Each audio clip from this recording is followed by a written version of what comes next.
Welcome on in, everybody. How we all doing tonight? Oh my goodness, it is another Sun D&D, and I can't wait. We do have a couple players that are out. A couple people won't be joining us tonight, and that's okay. They'll join us in the next session, and it's all good. But before we even get started with D&D, I have a package to open that was fully funded. Sun D&D, yes, it's Sun D&D. Uh, Thomas just DM me the random item and who it's going to.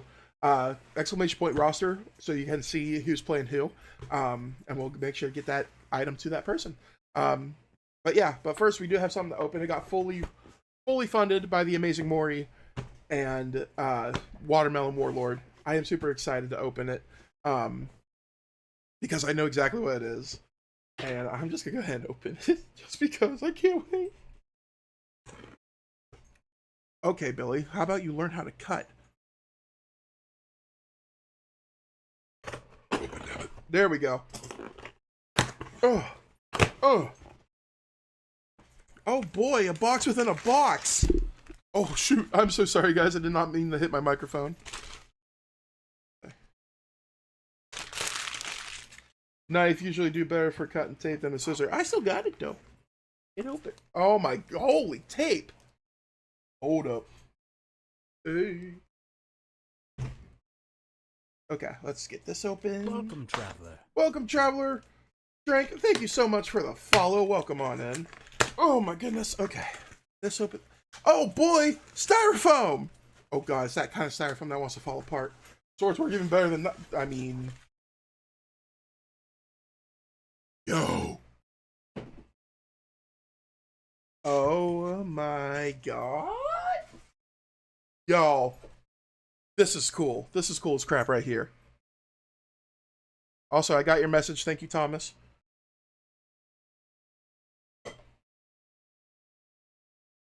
This is the coolest little thing I've ever seen.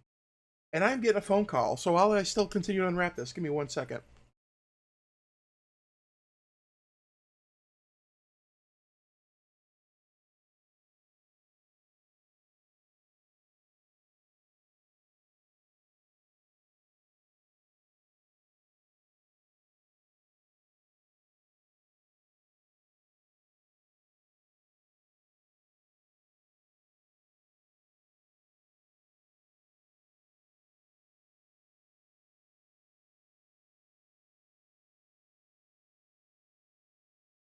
There we go. Okay. Yo. This is what they got me. A nice little chest. But it's not a chest. It's a mimic! It holds dice, y'all. Look how freaking sweet that is. Oh my. Excuse you? Which is a good place to practice lip reading. Yeah, they got me a mimic chest. I put dice in and hold my dice. That is amazing. Thank you guys so freaking much. It's real. And it comes. Oh my god, I gotta test this out. Hold on. It comes with a lock and key. Like, it comes with a lock and key. Oh my god, I gotta try this out. Hold up. Hold on. Before we even get started for tonight's stream. I know, box with teeth? Ooh, woo. Oh my god, stop. I can't get the I can't get the bag open. I'm out of touch. But just, there we go. Rip it off like a band-aid. It comes with a little, does this actually, like, work? A little lock and key? I'm gonna test this, hold on. Oh my god, it does actually work. And it comes, context added as he rewrote the sentence mid-sentence. Oh my god. So we're gonna put the lock on it, and oh my god, I can't believe that it comes with a functional lock and key. Uh-oh. Can't unlock it. Oh, just kidding, I got it. I'm gonna go ahead and put it in here so I don't lose it. Because that is very thoughtful from you guys. Thank you guys so much. You guys are freaking amazing. And it's heavy too. Could not believe how stout this thing is. It's pretty dang heavy. It's very well made. I like it so much. Thank you guys. And I'll take that hydrate now.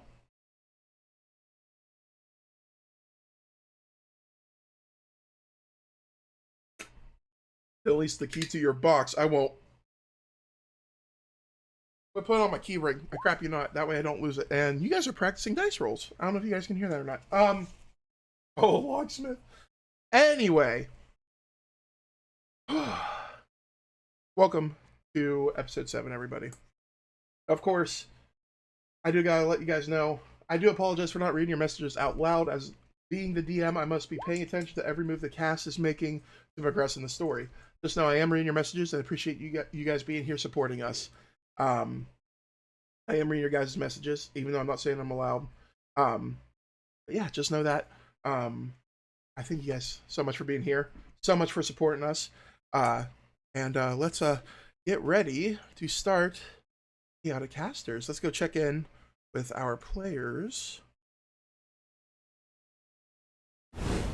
Ibe! Ibe. Ibe!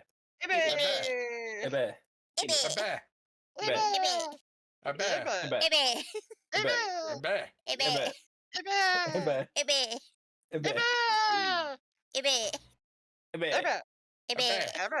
Ibe. Ibe! Ibe. Ibe! Ibe. Ibe! Ibe. Ibe.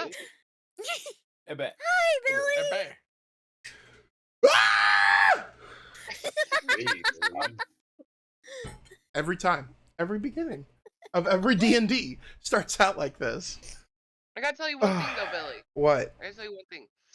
Moo. Am I? Am I a joke? Am I a joke? Am I a fucking joke? What is happening? Got milk, home? Got beef? These heifers ain't got nothing on me. Ibe! EB. Ibe. Anyways. Okay. Oh my god. I can't with any of you. So, we do have a couple players not playing with us tonight. Whisperwoods Gaming is sitting out, and so is Lord Canty and Allie, but she'll be back here in a little bit. So Just far, a little bit, yeah, just a little bit. Right now we have More You Leave playing Cassie. Hello! Good God. We have Super Nawas playing Sanford. Greetings. We have the Watermelon Warlord playing Soul. Word. We have Undead Piranha playing Tora. Hello? And we have Smitty playing Vidum. Hello. And of course, Allie's playing Badass, but she's not here yet. She just got here. Shut up. Are you kidding me? Okay, and we have... I'm here. I'm sorry. Badass with the sexy paws. For a room and clicking as fast as possible. Oh my god. That's what I I said. had to go get my wedding dress. Good lord. Anyway, I'm so... not alone. we are ready to begin tonight's episode of the Chaotic Casters. So what happened last session? The party investigated the fallen star to reveal that it was Asmodeus, one of the gods of the world. He dead. The party then seen Odin come crashing down, who became too frail and weak after fighting an unstoppable foe who was slaying gods. Odin was given the section of the home for him to recover, as Helena placed a protection spell on both the Ravenswood estate and Midnight Manor to keep everyone safe from harm. Directed by Henri. The party then traveled to the Garrison to see if any reports was made about a temple being near the ocean.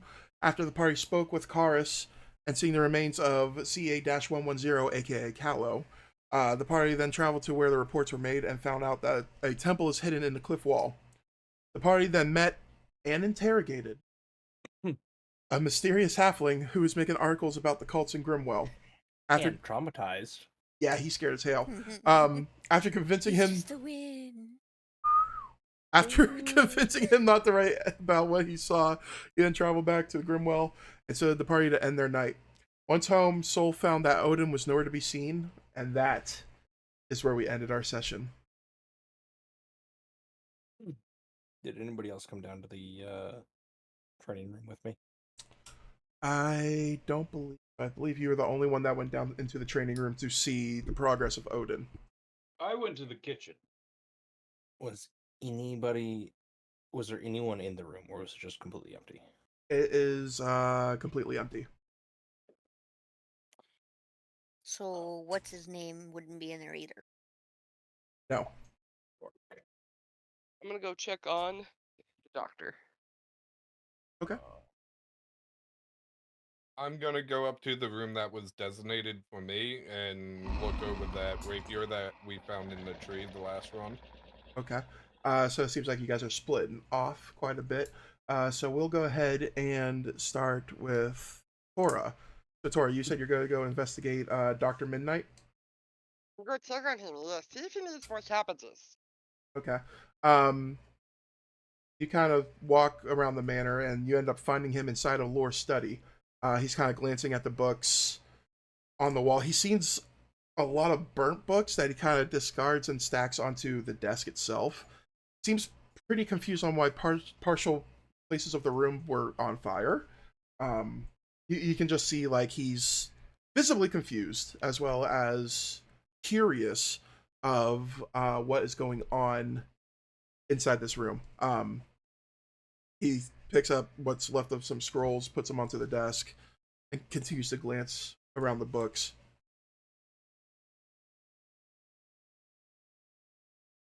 Doesn't seem to notice you though. I'm gonna go up and poke him in the leg. Ask, why are you so confused? Huh? He kind of, after a slight jump a little bit, you see him, he kind of just grabs his jacket by the sides and kind of straightens himself back up and goes, well, I see that many of these books, articles were caught ablaze at some point. I was just kind of curious how and why. I'm not really sure on it myself. I didn't see what happened, but apparently there was a thing that happened with our red-looking lizard dragon creature. Dragonborn. Yeah, that. Ah. You said he's red dragonborn. Yeah. And he likes fire. Uh-huh. Well, case closed. I believe that's all I needed to know. Okay. Were you looking for something? Can I help? I don't know if you could really help me. I'm just trying to see if there's a book in here about teleportation through multiple universes. Not here. We could probably find somebody who knows something. I do have connections. Oh? What kind of connections? Connections. Just leave it at that. They're connections. Ah, those kind of connections. Wink, wink, nudge, nudge. Okay, Yes. I see. Okay, well, we could certainly do that whenever you feel like it. Easy enough. Once everybody has rested, though, I feel a hankering for cabbage. You want some cabbage? Ah, yes, a nice cabbage would I guess would fill my belly. Pull one out of my jacket and just hand it to him. Oh, wow. You had a cabbage in your jacket. We did stop by the market earlier today. You know what? Maybe I'll make a nice soup with this as he kind of just takes it out of your hand, kind of pats you on the head. Okay, so we're gonna put a pause on you. We're gonna check out Sanford. You said you were heading in the kitchen, correct? Yeah. Okay, so you end up heading into the kitchen, and you see Rourke, the person that you guys captured, tied up, is kind of tending his wounds a little bit, sitting at one of the stools. His eyesight's been restored, but he's still very cut up, very bruised up. Seems to be hurting a lot. I'm going to, for a moment, completely ignore his presence in the room and go, like, begin making some tea. He just kind of, as you walk past him, he kind of just gives you a look, and goes back to bandaging himself, and he goes, I I believe an apology is in order. You and your friends. Is that what you believe? Yes. I told you I did not know what this job was going to be. I was just told to eliminate targets, and I do apologize for that. I do hope that tomorrow I can make good out of this situation. My friend, there comes a time in every man's life where he makes a decision that changes his life forever. For you, I'm afraid that decision may have been a long time ago. However, coming up tomorrow, you may be given a chance at redemption. But just know, deep down in at least my heart, I don't speak for the rest of my party, but for me, I'm not sure if I'll ever see you in the good light. Fair enough. And he goes back to doing what he was doing. And you said you were making tea? Yeah. Okay. So we're going to put a pause on you. Someone else that said that they were splitting off. I did. Okay. I said I was going to the designated room for me to look over the rapier that we found in that tree. Okay. So do you go into like your room itself, like your personal bedroom?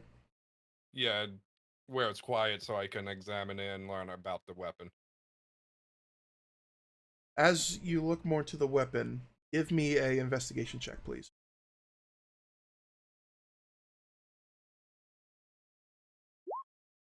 Nine. Okay. Nothing on the surface seems to be jumping out at you. You do notice that is very sharp on its edges. You start looking into it more. You don't really see much wrong with it. But then you do get a remembrance of how it had a face in it before that was not your own. Um, you look at it intensely, trying to see if you can recreate whatever face you've seen in it before. And after several attempts, nothing. To you, right now, it just seems like a normal rapier. Hmm.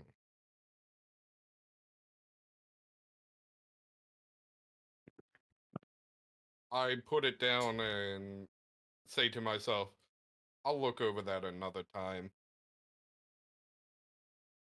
You feel like watched. As your eyes start across the room, you notice nothing is in the room with you, but you have this feeling that something is staring at you intently. As you continue to look around the room, you look past the small desk in there and the closet and the flickering candle lights inside. And then a smell hits your nostrils, the smell of burnt flesh and um, charcoal. Almost like a sulfury kind of smell. Hmm. But there's nothing in the room. As you can, your eyes now start to panic even more. And as your eyes come across the rapier that you put down, smells go away.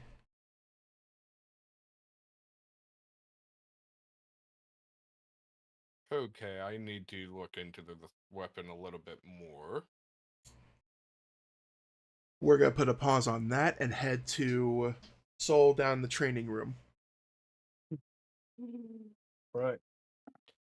Upon entering the room and seeing that Odin is missing, so would immediately begin hastily and thoroughly checking the area around the makeshift bed area that was made for Odin for any signs of potential uh, distress or struggle that had been made in that, at least in that space. Sure. You walk over to the space, and upon first glance, you notice that the bedroll itself that was laid out for Odin and the sheets that were laid out for Odin, even the towels, all neatly folded onto like one small little pile here. The bucket of water completely empty. Um, and you notice that there's a little note that sits on top of the towels. I'll read it. As you pick it up and open it up, you see where it says, "Thank you so much for your kindness and for your hospitality. To many more adventures." Signed, Odin. Why would he leave at a time like this?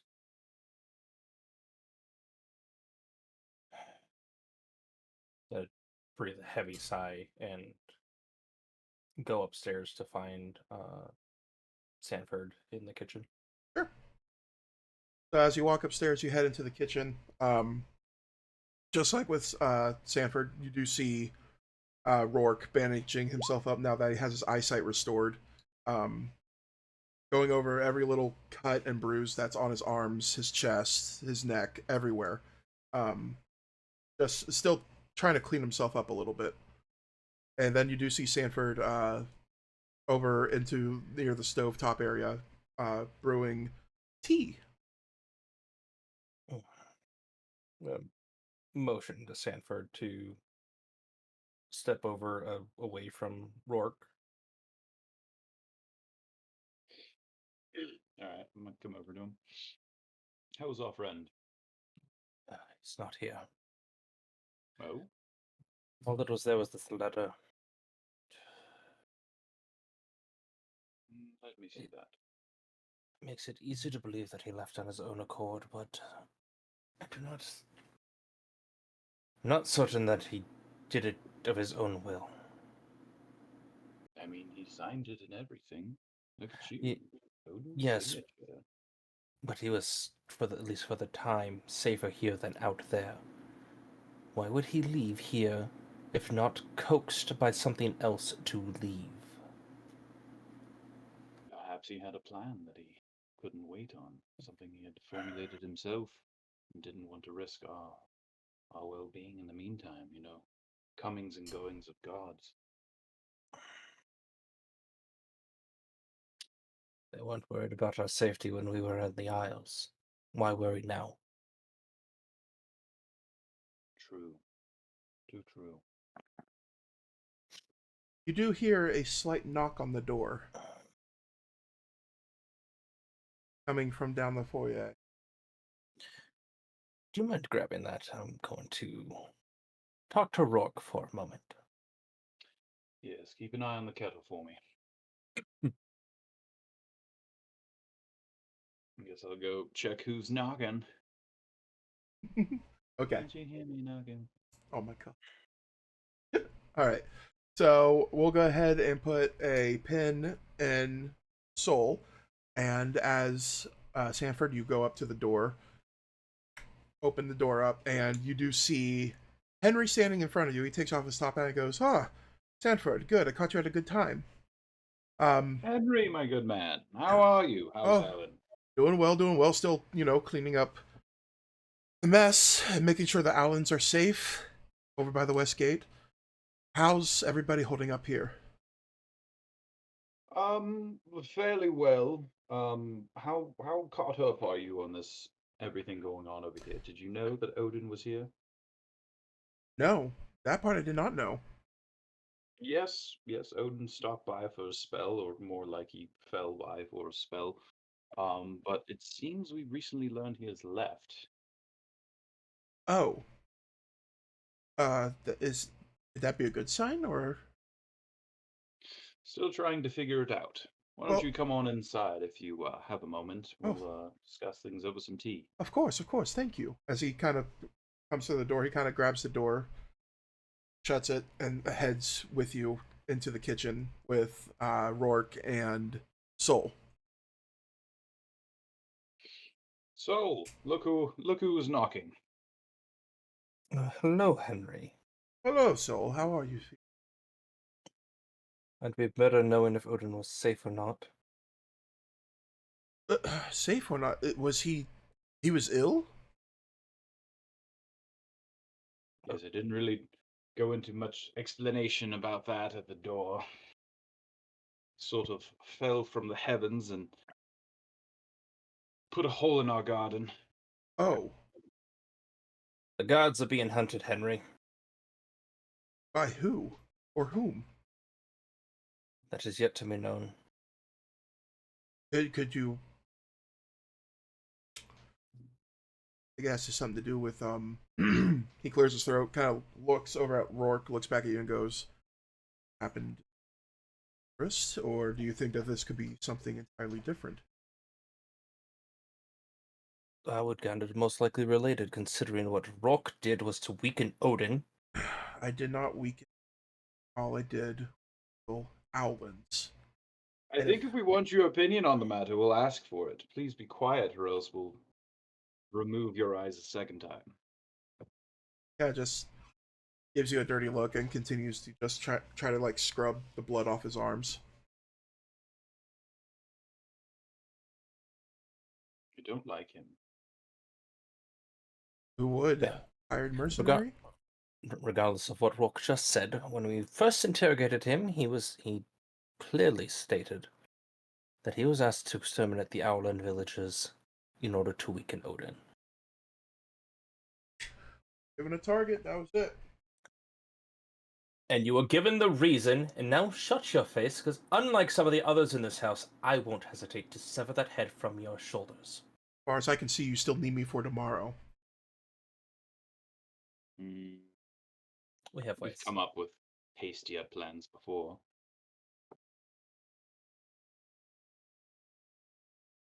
So, Henry looks at you and goes, so what about tomorrow? What's so important that he needs to be?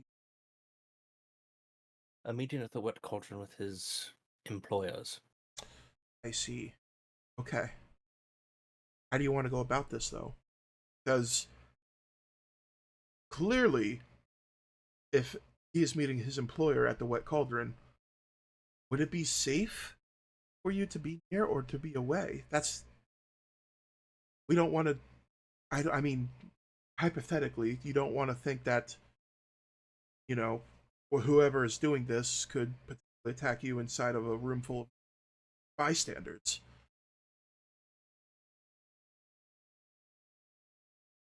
Well, amongst several in our party, we have some stealthier types, myself included, and actually I used to work at the Wet Cauldron. I think it'd be pretty easy to come in and tell the old barkeep I wouldn't mind picking up a shift down in the wine cellar, helping him out. He's always happy when I'm around. Just be within ear distance. As long as you guys are safe. I mean, you guys are investigating something pretty heavy, it seems like. If gods are involved and weakening Odin by attacking Owlins, this is really getting out of hand fairly quickly. There was also one other thing. I suppose this is a detail. What? At one point, the words, I can't remember the source of them, but they had said, may Damon burn all. Damon? Do you know anything? I have some books. I believe I heard that name before. I do have books on myths and legends about the world before this, before the world that we know now. Pretty much dating back to the beginning of this realm. I can see by tracking down the books. I believe I do have a few of them in my estate. I will see what I can find. Skim through and see about the word Damon. Speaking of your estate, Yes. it's there still, but it might not look like it. People who haven't been there. Ah, I see. So people who haven't been there cannot see it. I assume that's a spell that Helena placed. Indeed. Got you. Okay. I will keep an eye out for any travelers trying to find the estate as well. But they may not be able to find it. He kind of chuckles a little bit.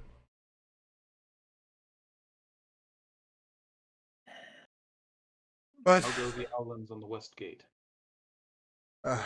confused, angry. Some of them. He gives you gives a glance over at Soul, looks back at you, and goes, "We all know that the Dolarian Owlins are peaceful, right? Some of them are pretty angry and wish to take up arms, but I can't allow that. They're untrained. I mean, they're renderedly homeless at the moment. We're still trying to gather resources to create almost like a small refugee camp for them, so we can find better accommodations." You gather me a tally of how many want to take up arms. I can see what we can I'll see what guards, how many the guards can take a tally of. Yes, I can do that. Verily. So you don't think that they're capable of fighting, do you? Under the right leadership, potentially. See. Okay.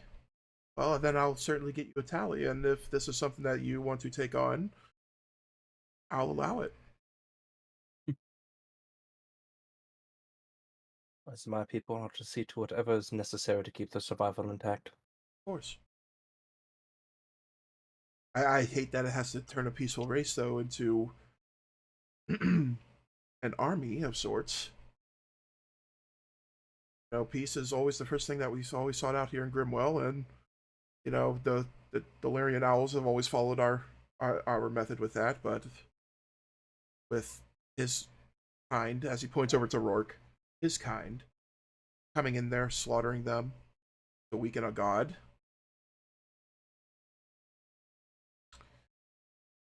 It has rendered you absolutely foolish. As he looks over to Rourke, Rourke goes, again, I was given coin. It said that this job was to happen.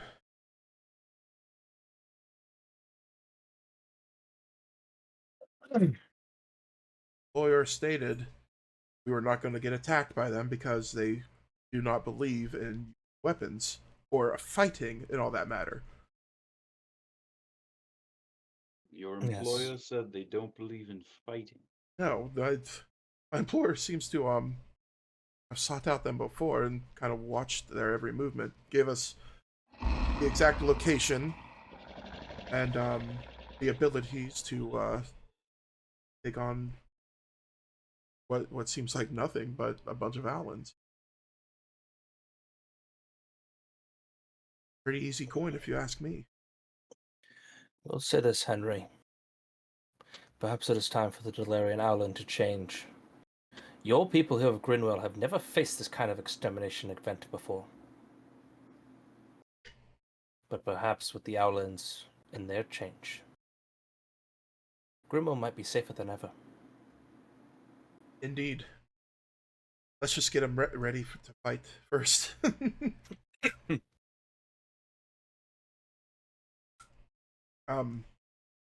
But again, when you go to the Wet Cauldron, please do be safe.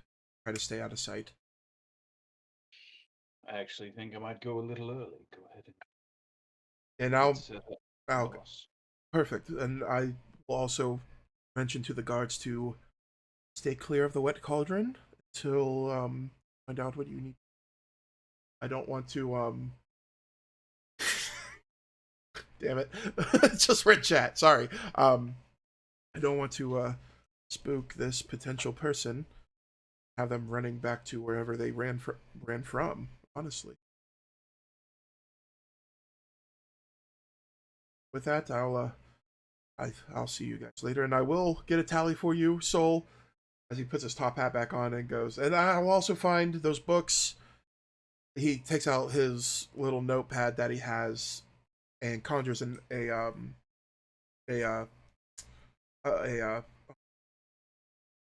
pen and inkwell and just writes down Damon onto it, flips it back over, makes that disappear, puts the thing back in his pocket, and looks at you guys and goes, all right, be well, and I will get this done as soon as possible, I promise you.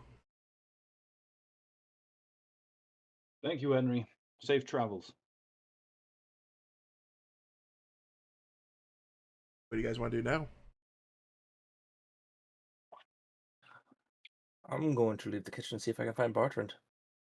Okay. See if he has any information about Odin's departure. Okay. So as you start walking through the halls, you do hear, and you hear, oh, dust, love it. You, as you hear that, you walk into one of the rooms and you see Bertrand still cleaning away, picking up objects that normally you would just see floating objects, but now you can actually see him picking up the objects, putting clothes away, towels away, and things like that. He turns around and notices you, Soul, and goes, "Oh, Master Soul, what can I do for you?" I was hoping you could help with some information, Bertrand, especially surrounding the fact that Odin has departed from the house. Yes, Lord Odin has decided to leave on his own accord. I did ask him to stay and to heal himself a bit more by doing his sleep, I guess. But he was very eminent about leaving, left a note, and said that he had gods to find. Did he say where he was going to begin looking? Um, he did not. When left, he when he left the manor, I assume he went to a different. Maybe he went outside and just a thunderous flash happened and he was gone. I don't know if he teleported somewhere else in the world or off world or what. He seemed to want to get out in a hurry. I did tend to his wounds, and he did leave a note and told me to put the note onto the towels and stuff, which I did. But yes, it does seem like he wanted to be off in a hurry. Had pretty much a great worried look upon his face, as if he's seen any horrors that are unimaginable to people. But other than that, he seemed to really just want to be out in a rush. Did look good though. The color came back to his body, his skin.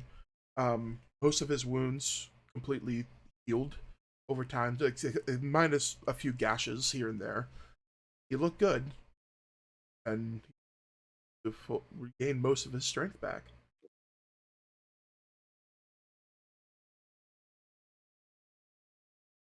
And if he went to another plane, there's no sense in trying to follow him now. We'll find him and get to the bottom of this. Thank you, Bertrand. Of course. He goes back to his cleaning spell.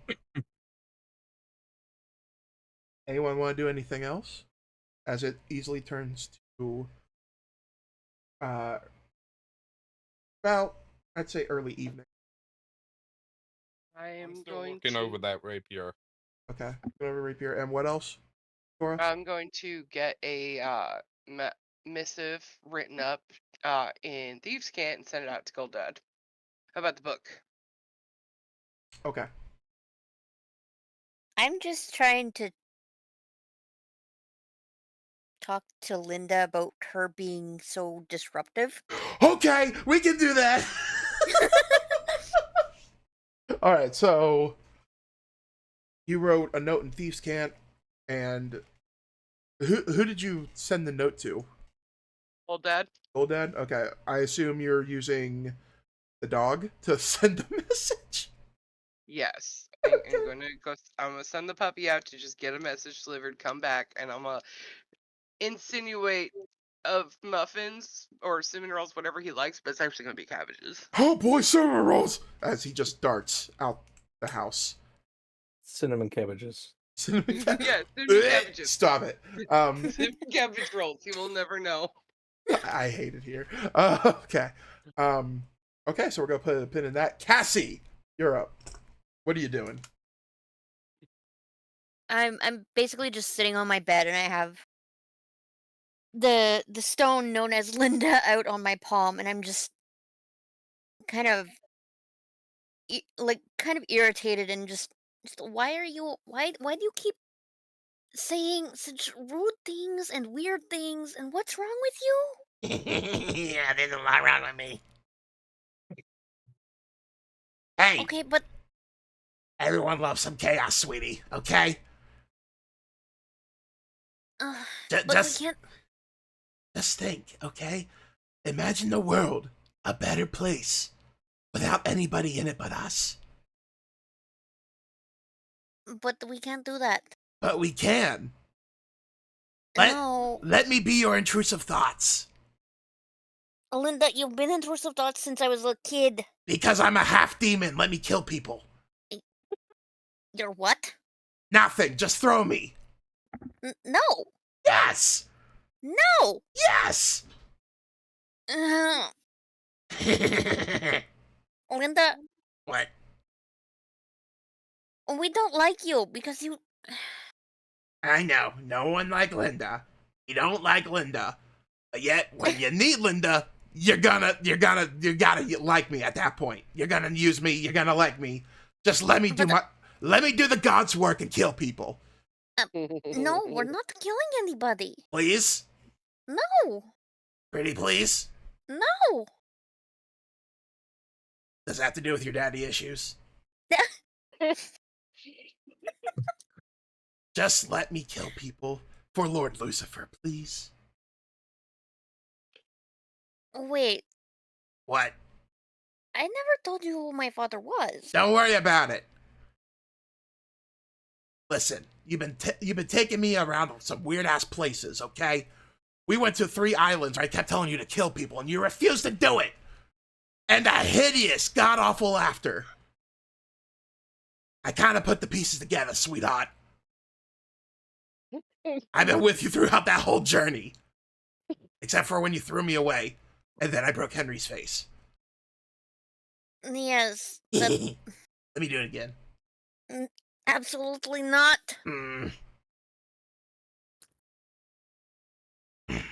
Just, can you just be quiet for a little while, please? I can be quiet for a smidgen of a fraction of a little while. For how long is that? About 2.5 hours. How about we make it 2.5 days? And then I will grab a cloth and I will polish you up and make you all shiny and maybe people will like you. Ugh. You're not speaking about it. Let me kill some. If I'm quiet for 2 whole goddamn days, you need to let me kill somebody. Like that bitch downstairs that's wrapping his wounds. Let me have this, Cassie. You know what, Linda? I have a better idea. How about, and I'm gonna reach into like a bag that I've had since a long time ago, and I'm gonna pull out a little rubber duck. What the fuck is that? Well, you see, Linda, Mama gave this to me a long time ago. It's called an anti-murder duck. You wouldn't dare. You're going into the duck. No! Don't do it. Don't And do I just it. like put Linda into the duck. Yeah. Go.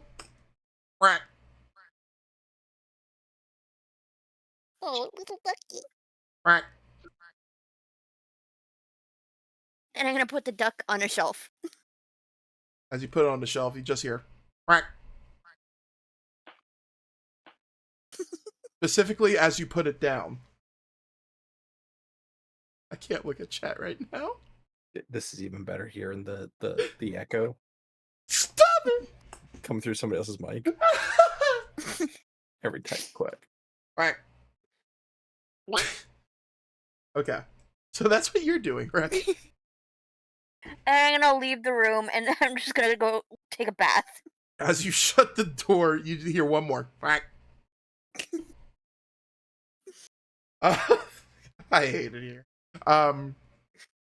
Back to Venom. Examining the sword. For whatever reason, Venom, you hear a quack. Doesn't seem to startle you as you continue examining this rapier.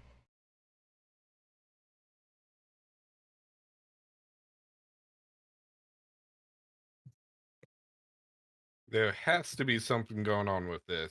I smelt something.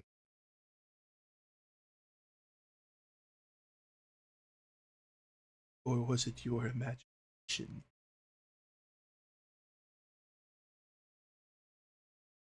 Who's there? You glance around the room. Nothing. Down here. You I look look down. you look down at the blade, and you see this shadowy figure. Um, kind of makes out a head, but you see it has red eyes, and it looks like it's like smoking through the blade. You have done things recently, and you know who is not doing it at all. Hmm. We both know who I'm. No need to say his name. He does not need.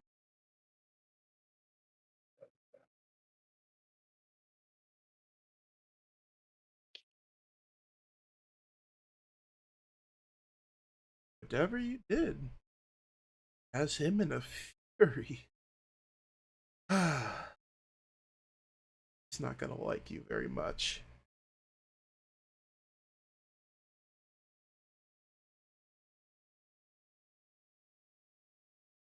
And you Seems are?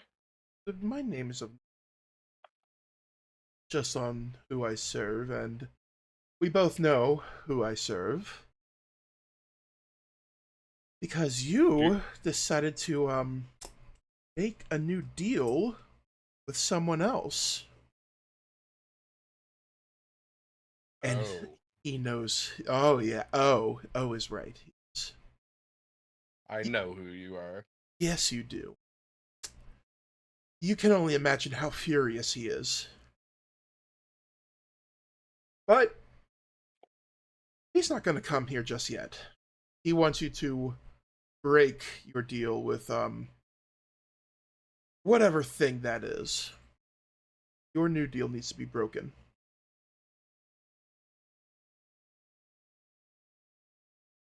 For what reason? Well, let's just say if you don't, annihilation of this new world that you have found for yourself. You don't really think you can outrun him through the multiverse, do you? He will find you eventually. And he is pissed. See, the entire eyes grow brighter red, and in a flash, it disappears. The sword or the rapier disappears? The face in the rapier disappears. Hmm.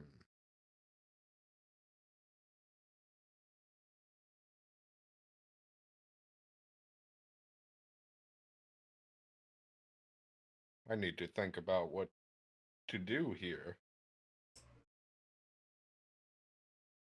And that's all you're gonna do? I'm gonna put the rapier away and pretty much do a rest and meditate and think about what to do. Sure. Okay. Back to Cora. I'm sorry. You said a note to Goldad, right? Oh, yes, I did. Okay. What exactly were you trying to find out from Goldad? To see if he knew anything about any books or if he had any connections with people who had anything about said books about the teleportations with the bags. After a few moments, you do see Colossus come back with a new note, very slobbery now, in his mouth. He goes, "Okay, where are my cinnamon rolls?" I'm gonna hand up some very cleverly made cabbage rolls that smell like cinnamon. He looks at that and goes, "Oh!" Grabs it and runs. After a few moments, you hear him go, "You lied!" But you do unwrap the new note. You start glancing through it. You see teleportation? Question mark. Never heard of it. Talk to Ravens. Talk to Ravenswood.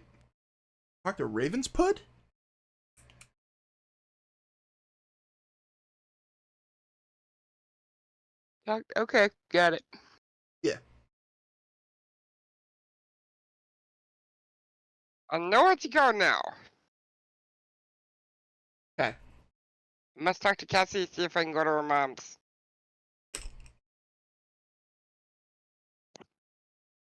At this point, do we want to take a long rest? Yes. Yes. Yep. Okay. I just got back, but yes. Cool.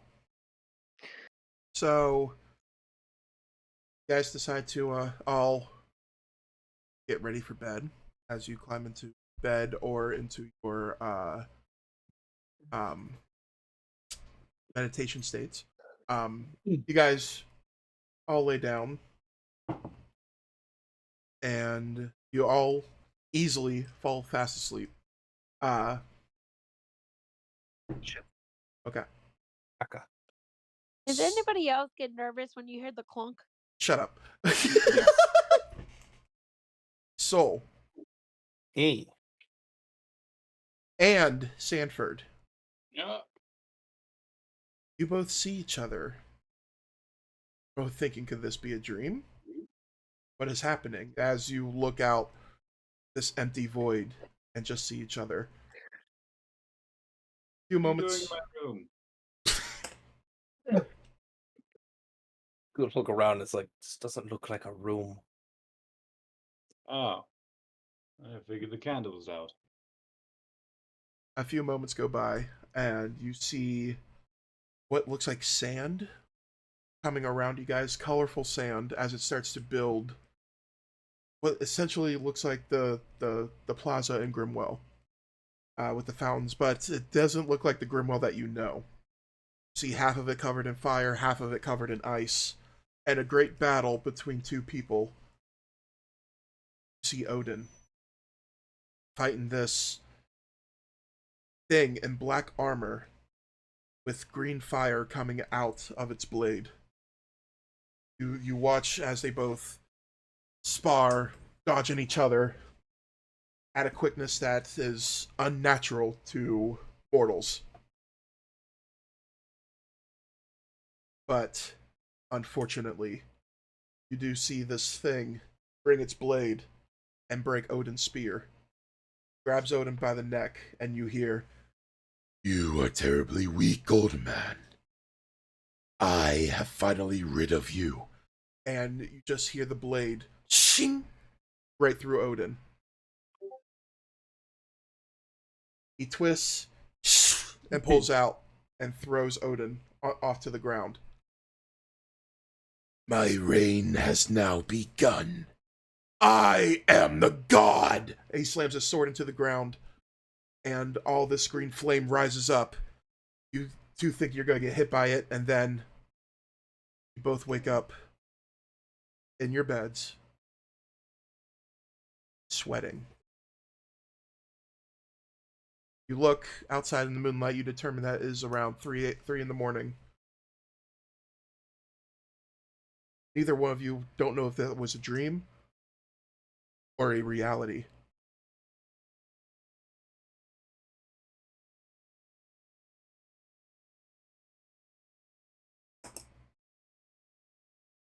I'm gonna get out of bed and go to Soul's room. So, Knock on the door. so you do hear a slight knock on your door. I'll be standing by the window looking out of it until it's unlocked.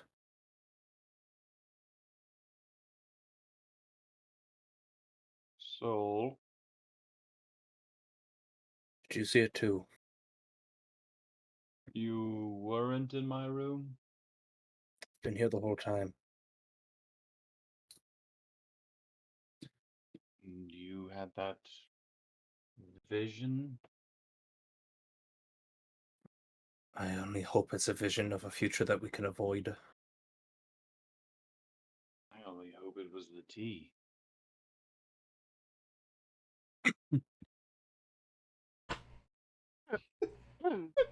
I'm going to just try to gently cast mending on a scratch in the nightstand that I had made when I awoke Sure. to see. But basically, More or less to make sure and test to see if the divine magic gifted by the gods was still present, It mends specifically itself. from Odin. Yeah, it mends itself back together. You still Oh, feel the fire in your feathers. that is somewhat relieving. I don't think Well, Odin's not dead yet, but we must find answers. absolutely. What was that monster?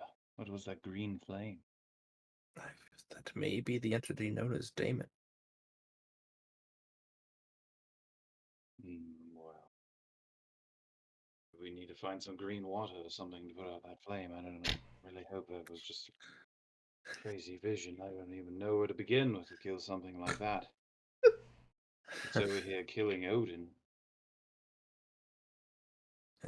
We need to get with Henri soon about these books and see if he's come up with something. I think perhaps we'll go speak with him at sunup. Well, I can't, unfortunately. I need to get to the cauldron as soon as possible in the morning. Oh, that is right. Let us wait for the results of the cauldron, and then we'll go speak with Henri. Agreed. While you go inside the cauldron, I think this may be the plan of action. You go inside the cauldron, take Tora with you. She can keep out of sight quite well. Mhm. And then the rest of us will be waiting just around the corner. All right. I'll see you in the morning. Yes. Let's wait for sunup at least. You guys go back to bed. Yes. Yeah. The rest of the evening and night is uneventful. Morning comes, like a beam of sun through your window, lighting up your room.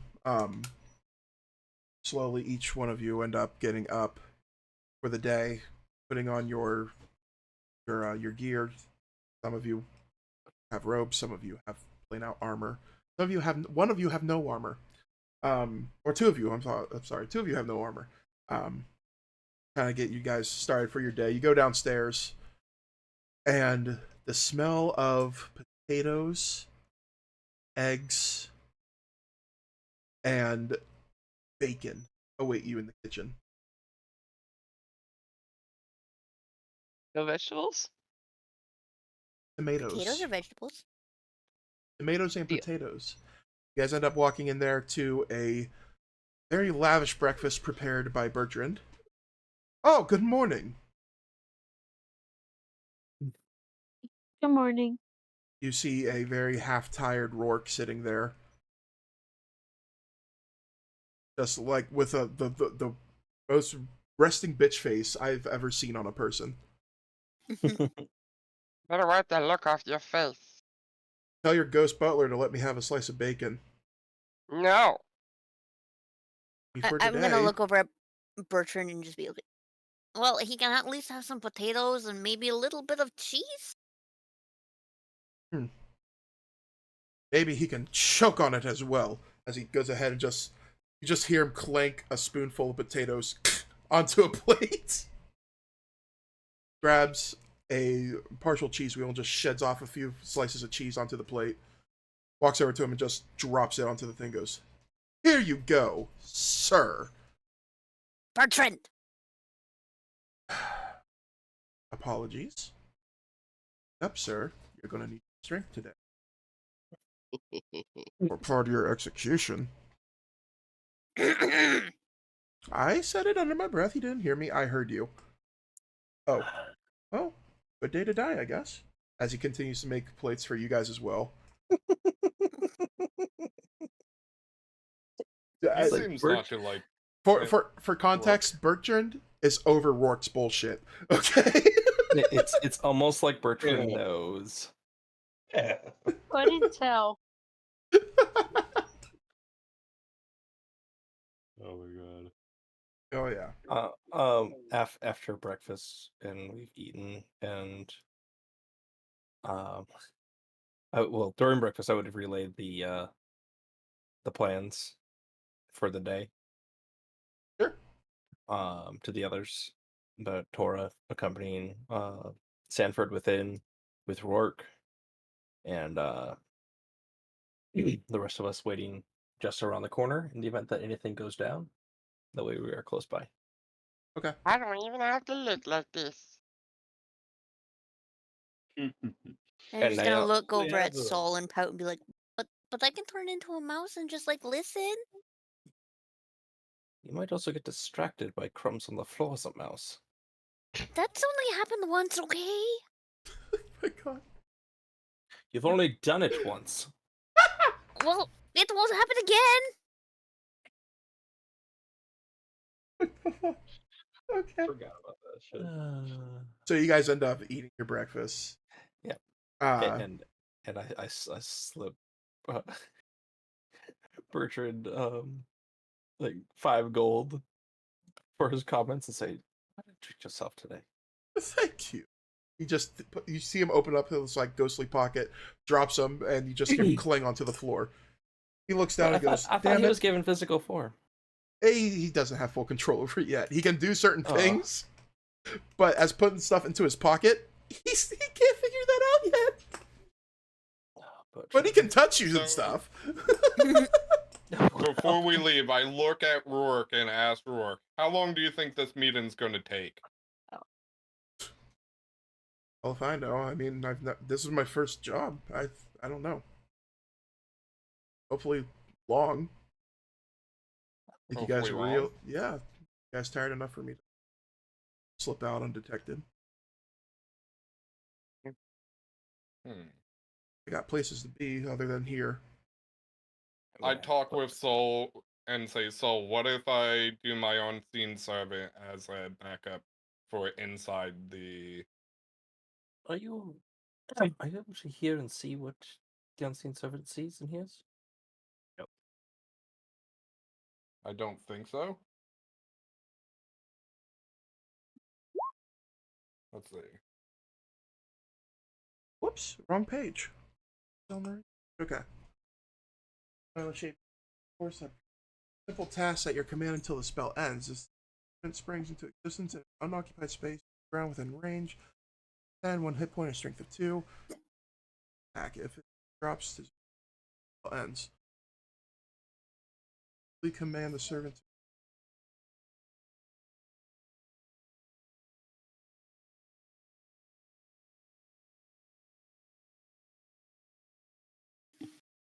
Servant performs the task to the best of its ability until it completes the task, then waits for your next. You command the servant to perform a task that would move it more than 60 feet away from you, the spell ends. I can say I can allow it. If you command it to listen, I guess that would be a command. That would be a simple command. Seems simple. Would it make sense to tack on a concentration to what's normally not a concentration spell? We can do that, yeah. If he's For that. if he's concentrating on it to hear what is being reported, that would work. Yeah, we could do Okay. that. Yeah. Just Alright, remember, it has to be so- 60 feet away from you, or up So, to yeah. 60 feet. He'd have to be like right outside the building. Right. Yeah. Well, perhaps look a little bit more rugged than usual. Maybe look like a street beggar or something outside while you do this. Okay. Might be, So, might be able to fool anybody who doesn't know exactly who you are. so what I do is I take the top portion of my robe off and just go like that. Okay. That's fine. Tora, Yes. we need to go ahead and get out of here early before the rest of the party. We need to be already in the cauldron. I need to talk to the manager and get my old job back for a day. I need to change my appearance prior. Actually, I had an idea I was wanting to run by you. How long can you hold your breath? No, no, This is some shenanigans right here. why? Well, I happen to have this bag full of cabbages. But I can change my appearance. I Oh, can look like the halfling journalist. So we're scared. well, if you do that, just know you are left to your own devices inside of that inn. You sneak inside the bag, I can simply take you down to the cellars with me. That's true. It's up to you. Her cabbages. There are cabbages in there too, so, okay, I'm gonna trust you, be quick. All right, once we get close to the cauldron, I'll have you hop in the sack. There should be enough air for a little while, and then you might have to hold your breath. Got it.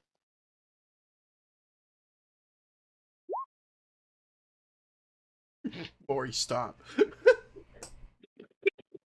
So, oh god. Okay, so you're putting her in the sack. So, isn't there like a limited amount of air in the bag of holding? Bag of holding is a voidless space with no atmosphere. So the moment I go in there, I have to hold my You breath. have to hold your breath. So you'd be able to only hold it for 1 minute. Yeah. So 1 plus your Constitution modifier, total of minutes. Oh god. So 1 Which minute. is not long. No. It's better I hide under your cloak if you have one. I'm small. Of course, I have a cloak. But you're also Well, small. I have a cape. It's more of just like a decorative thing. I mean, either she suffocates or she rolls stealth checks inside your cloak. mean. Pretty big choice here. Well, it shouldn't take longer than a minute to get from the front door to the basement, right? Depends on how long Sanford talks to the barkeep. But Sanford can easily like walk out and then back in. Oh, I guess there is some air in bag of holding. Are you looking it up? I thought there was some, but that's what I was going off of just memory. I mean, I did climb out of a bag of holding. You guys look towards the door and you see Dr. Midnight standing there. Where the fuck did you come from? You guys, Why are you so quiet? you guys brought me here. I just walked. But none of us heard you walking. I was just down the Breathing hall. creatures. We weren't paying attention. Here, hold on. Let me. You guys seem pretty busy, anyways. He has like Do you have a any ideas? not to die. On how to survive a bag of holding. Oh. Well, I survived a bag of holding quite some time. But it also changes me. I mean, unless you want to become a always hungry monster, that could be up to you. Eat me cabbages. I could. So in the description of a bag of holding, Got it it. says breathing creatures inside the bag can survive up to a number of minutes equal to 10 divided by the number of creatures. So 10 divided by 1 is 10. So it is Yeah. 10 minutes of air Sweet. Awesome. for Good. one We're creature, good. and then after that you have to hold your breath or begin suffocating. We're good. Perfect. So are you putting her in the bag of holding when you get to the wet cauldron? Yes. Oh god. If she's down for it. I'm down. What the fuck? She gets 11 minutes. What the hell is going on? Okay. I assume that you two are off towards the wet cauldron, right? God damn it. You guys ended up leaving the manor and heading towards the west gate. The rest of the party, you guys are kind of helping Bertrand like collect plates and stuff like that. Dr. Midnight walks over to Rourke and goes, "Still seem pretty little bit of a cut up there. Do you mind if I take a look?" Rourke goes, "You ain't touching me. I mean, I am a doctor. If you let me look, I can help you. I said, don't touch me. Fine, you I little tell Dr. asshole." Midnight don't even bother. Oh. I'd say leave him be. The scars only make it more believable. You see Dr. Midnight's eyes just widen a little bit and goes, "Oh, okay. I'm just gonna go back to this half burn up library." And he just like briskly out of the kitchen.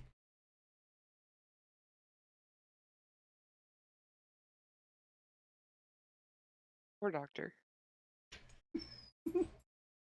So I assume the rest of you guys are gearing up, grabbing your Mhm. weapons now at this point, staffs, anything else that you guys might think that could help you.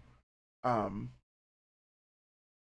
and I'm gonna actually leave a little bit ahead of them so I can see when Rourke goes in, so I cast the unseen servant at the time he walks through the door to follow him.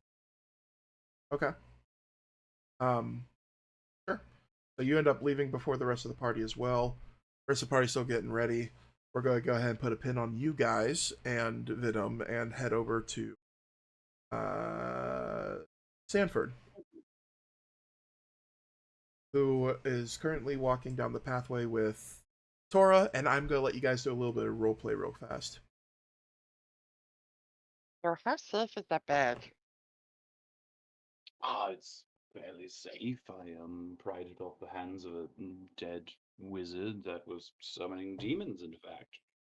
Ooh, Used it for quite a while now, and safely holding all of your cabbages and some other supplies for us. that's pretty cool.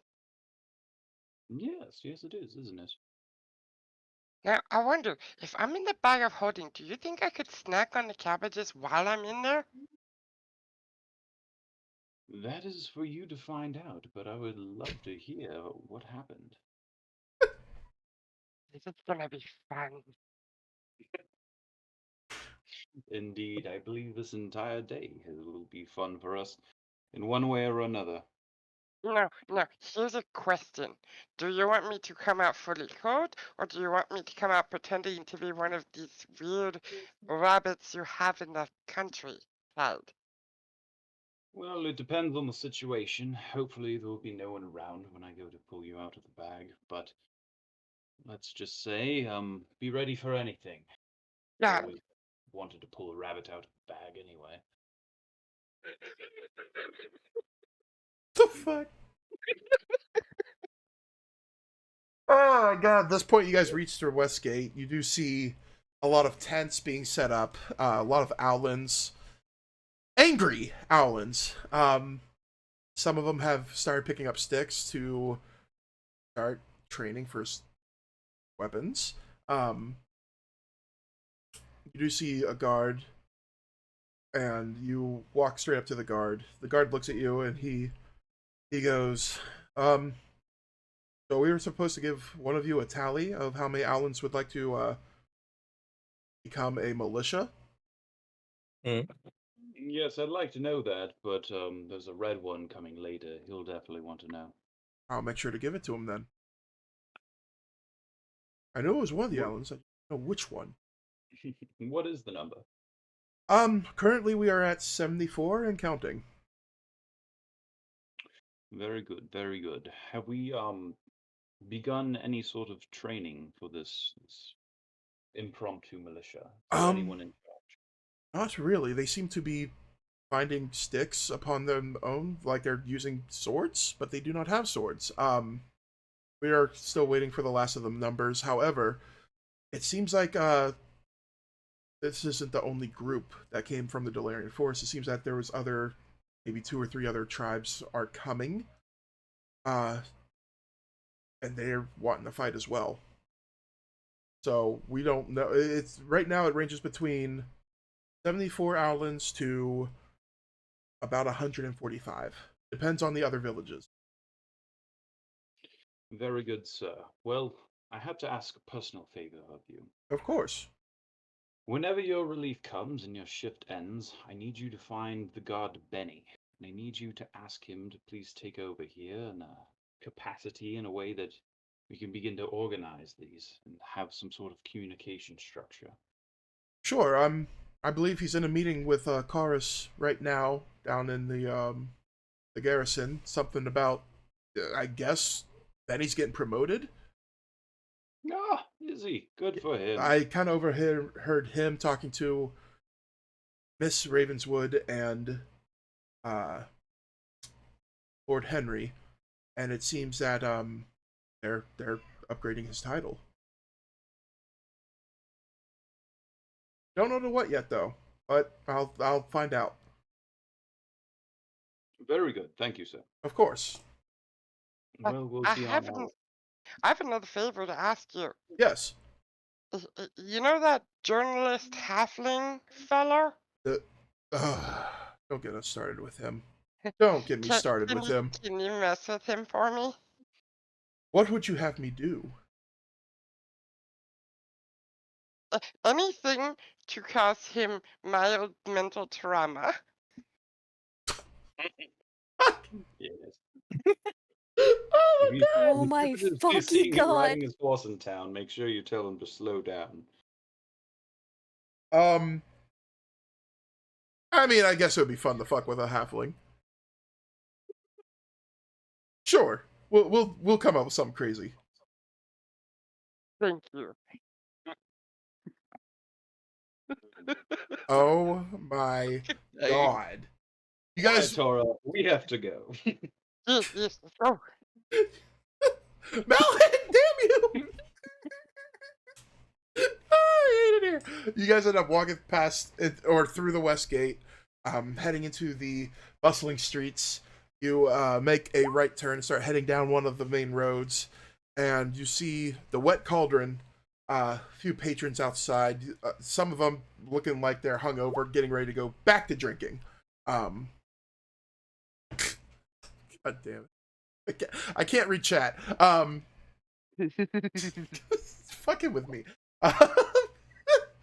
You guys end up walking into the wet cauldron, and you see. Wait. I'm sorry. I was wanting Tora to get in the bag before we got into. Oh, okay. Apologies. Yes. Go ahead. All right, Bunny, get in the bag. Hey, I'm gonna hop right in that bag. 10 minutes start now, or 11 minutes technically. Shockingly easy. All right, all good in there. And I close the bag. Okay, the 11 minutes start now. You walk into the wet cauldron and you see the chairs automatically taking themselves off the tables, scooting themselves in, and you head towards the back area, which is where the main bar is set up with giant barrels of ale that have been tapped in as kegs and stuff like that. You see your old employer, a half orc that goes by the name of Door. Male. Sorry. He looks up and goes, "Sanford, it's been a while." Door, good to see you. How's business? Oh, busier than ever. Can't keep up with the demand these days. It seems like a lot of people want to drink their sorrows away. Is it? Ah, yes, there is quite a bit of trouble in the lands these days. Yeah, news have been, spreading of death, disappearances, gods falling out of the sky. Oh, you heard about that one? Yeah, this halfling got drunk in here the other night and he just drank all of his coin away, said that bunny held a knife to his throat and everything else. Didn't Really? Yes, a bunny. Can you believe that? No, not at all. There's only 4 bunny folk in this whole city. Yeah, no. Sounds like a drunk halfling's nonsense to me. Oh yeah, he did leave here half plastered, claiming that he was part of a floored gang and the wind and whistling and God, he was annoying. Ah, Anyway. so, Door, Yes. I'm gonna get straight to the point. I'm in need of a way to spend a little time and make a little coin, and I figured why not come back here and visit my pals at the Wet Cauldron and take a look at how these wine cellars are doing down there. Tell you What say what, you to a day of ice cold beer and mead and so on, and chilled wine for the guests, and I could take over again just for a day or two downstairs. day or two, I'd love to have that. I could pay your weight in gold. Fantastic, fantastic. We haven't had anything cold here once in a while after you left. People even started complaining about the cold brew going, well, not cold. Yes, yes, indeed. So when you Well, want to if you get go- started? Yes, I need to get down there and see what kind of changes that have been made and any rearranging. I'll come back up at some point and if need be and fill you in on anything. All right. Absolutely. It's good to see you again, Soul. Or Sanford. Great. Shit. It's great to see you too, Dor. All right. Fuck. So you end up walking away, heading back around the bar. There is a door on the left end of the bar. You end up walking through it, and you end up immediately hooking a right and heading down into the cellar, away from the kitchen area. All right. I'm gonna make my way to the back corners of the cellar behind all the wine casks and stuff. Make sure there's no one down there. Give me a perception check. This man.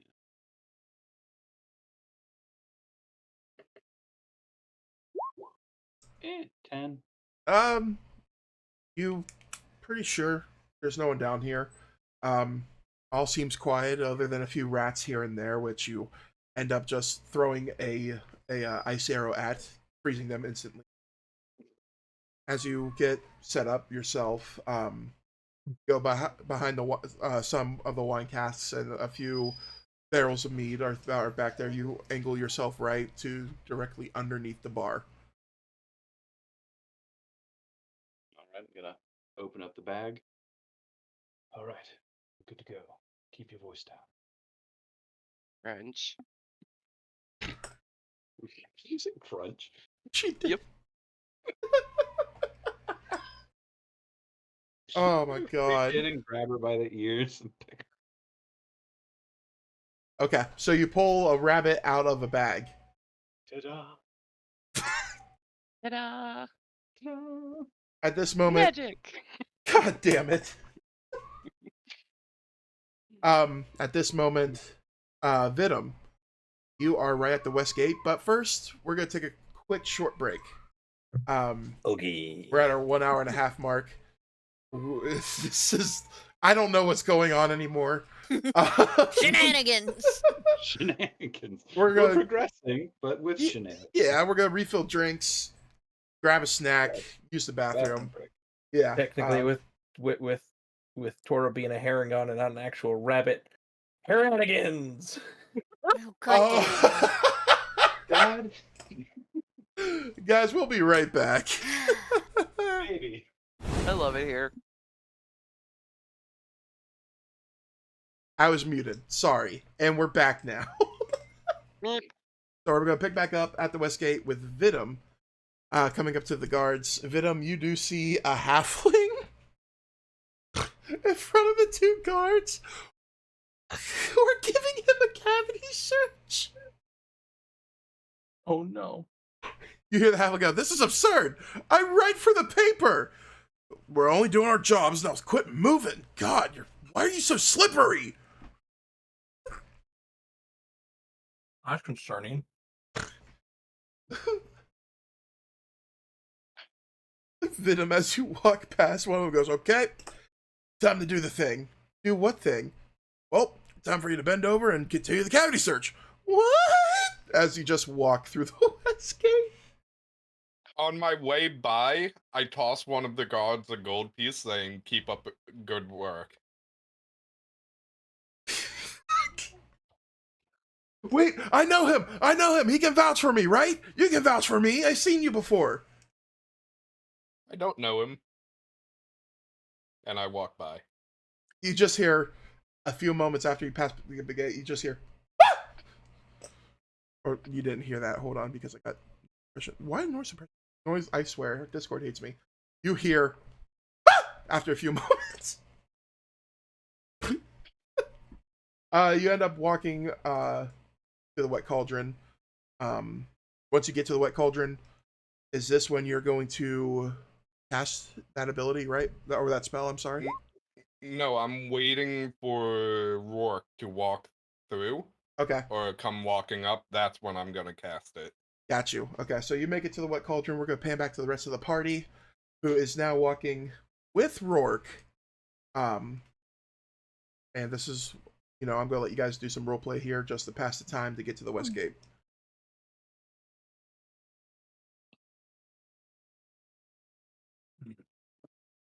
I don't have anything to say to him right now. Excuse me. It's going to look very suspicious if I go in with a bunch of people. Maybe you could let me go ahead of you. Hey, Cassie.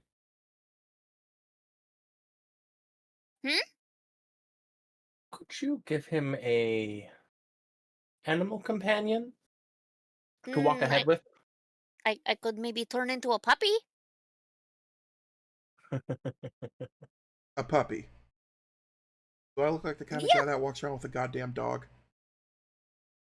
Well, I you think need you do somebody with now. you, so either you're going to or you're not going to. Fine. It's fine. And I wild shape into a dog. You I'm gonna go over and pet Cassie and scratch her behind her ear. After you do that, they end up going ahead of you guys, Cassie and Rourke. God, oh God. After, a little bit, Cassie, you see a halfling completely clothed in a fetal position outside the west gate. You hear the guards go, "Well, that's done. You can be about your business now," as he's still laying there like, as you guys walk into the gate and start making your way towards the wet cauldron. The rest of the party, about, another 10-15 minutes go by and you're at the west gate. Now you see the halfling in a fetal position, laying there, being poked and whacked on by the owlins, as the guards told them they can use him as target practice. Oh no! So they're just beating him, and the guards just have the biggest smiles on their face. Why?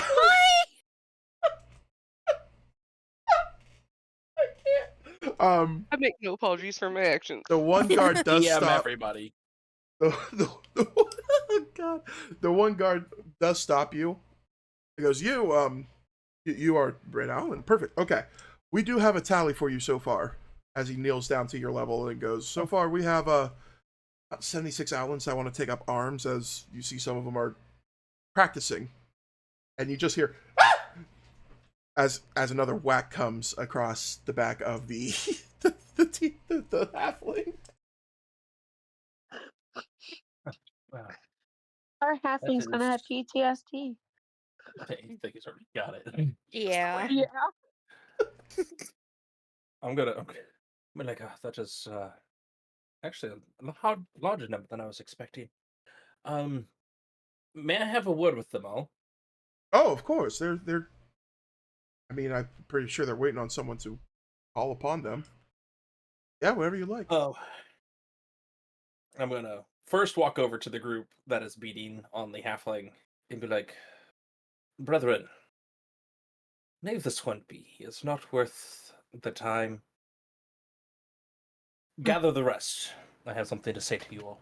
Oh, thank you, sir. He looks at you. You just see his eyes wide go, "Oh, not you again!" As he starts scattering past. I'm gonna before, as he's getting up though, I'm gonna look at him and be like, "Make like the wind and beat it."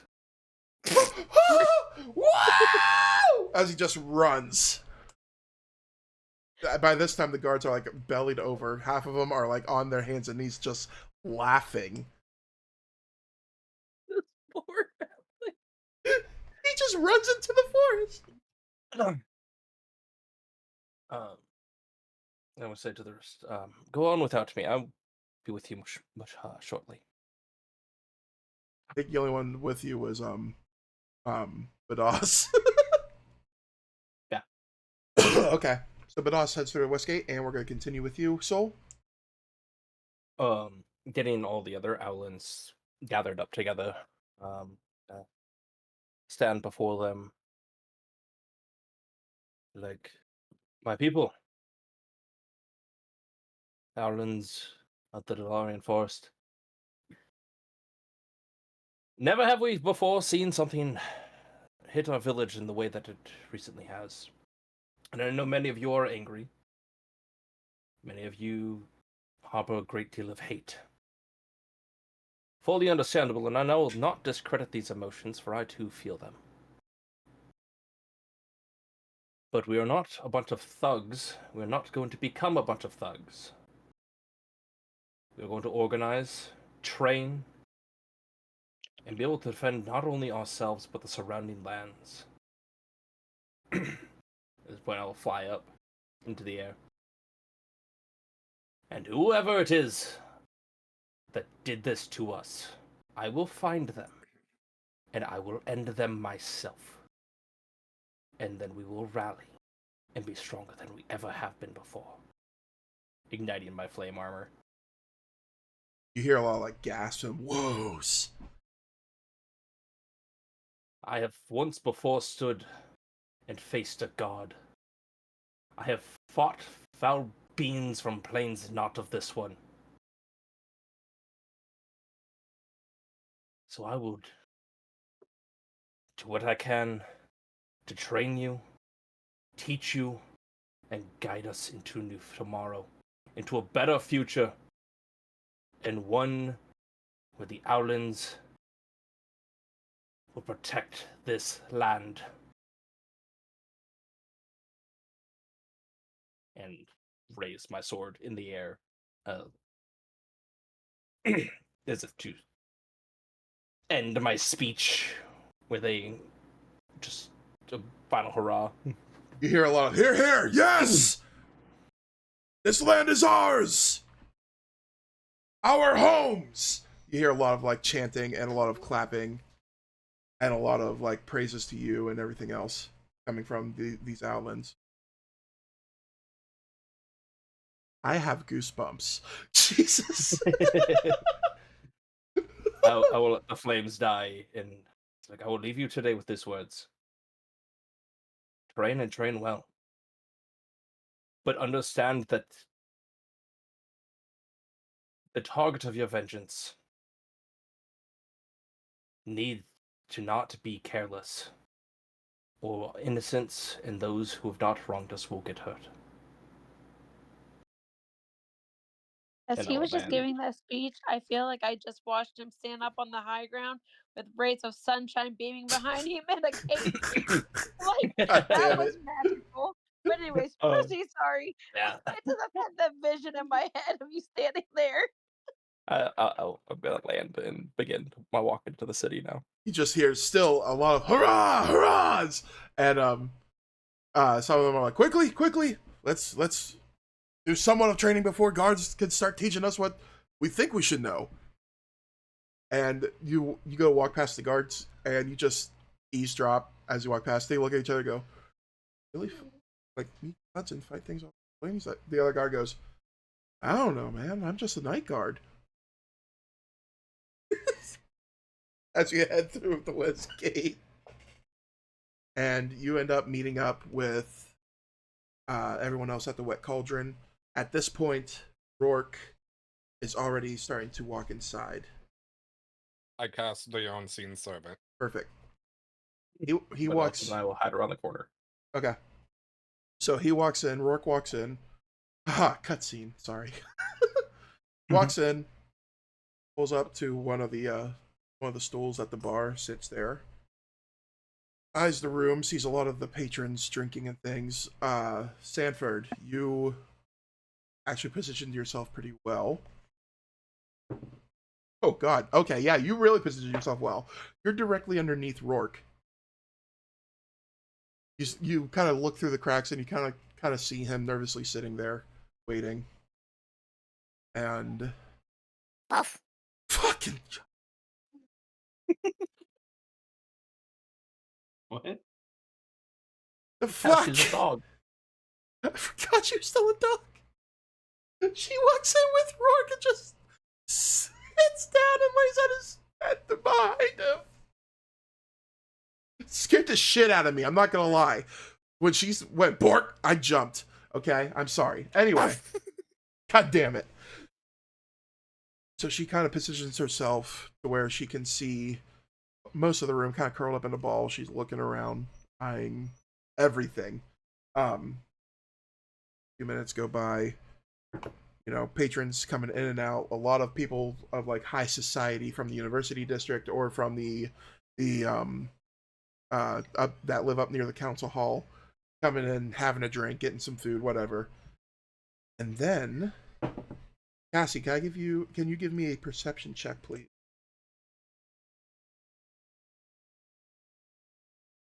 Sure. It's like do do do do do do do do do do do do. Haha! It's an 8. You see someone walking up towards the doors. Can't really tell what they look like because you are a dog and you're partially colorblind. You notice pointy ears, very tall stature, and you're pretty sure that his hair is grayish silver as he walks over and takes a seat directly next to Rourke. Cutscene. Rourke looks at him. This gentleman looks back and goes, "So, have done what we needed you to do." Rourke goes, I've me and my companions have attacked those outlands, like, and your lord has suggested. And in your attempt, were you successful? They tried to claw us a little bit, as you can tell by my cuts here. And Rourke shows him like the cuts on his arms and stuff, and he goes, they've for someone that's peaceful, they put up a fight. You hear him go, curious. The Allens are not known for any form of fighting skills. Sanford, you look through the crack and you see this person plain as day. It's a high elf that has a frillish top on with what looks like a reddish blackish overcoat, and he reaches into his pocket, pulls out a small little bag and places it right beside Rourke and goes, there. Your payment is on the inside if you wish to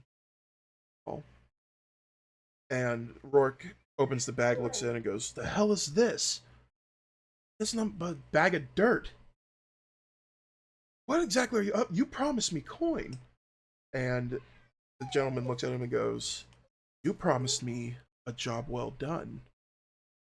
You failed to mention that your friends have died and that the experiment got away. You look, still concentrate on these two, Sanford. You notice Rourke's eyes widen and he goes, our experiment got back to home, as we would call it, and we saw his memory. We saw this group take down every single one of your companions, including our experiment, except for you, as you decided to strike a deal with them, Rourke. You pleaded for mercy, as if a child pleading for candy. Job was not completed. He goes to get up and he goes, oh, and one more thing. He puts his hand to his back and goes, I'll take good care of your wife and child for you. And as he walks away, Sanford, you see blood start trickling down and through the floorboards where you are standing as this guy walks out of the wet cauldron. Wait, can I make an action while he's walking away? Yeah, sure. Or no? You can. Yes or no? Yeah. Okay. So I'm going to actually attack. Shit. These are floorboards, correct? Yes.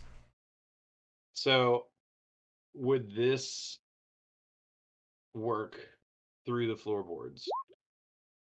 Oh, stab his foot. Hold on, let me. I hit the wrong button. Hail of Thorns. Yeah. It says that it sprouts thorns from the ranged weapon. So if I shoot where he's walking, will it explode in multiple directions through these thin floorboards with these thorns? It could, but don't forget you have other patrons inside of there as well, so you might end up hitting them too. And I'm laying on the floor. And Well, he walks away from unfortunately, you. as part of the text for Hail of Thorns, it requires you to hit your target, being the That's creature right. that you are targeting. Yeah, next time you hit a creature with a. Oh, yeah, yeah. That's Mhm. right. But not to say that the DM. dog can't do something to delay him outside. DM. Yeah. As he walks through the door outside, I'm gonna do an attack as well. I'm thinking about doing Toll of the Dead. Toll the Dead. You can certainly At him. try. So it's a cantrip. Okay. So you point at creature you see within range, and the second sounds of delirious bells fill the air. Let's see.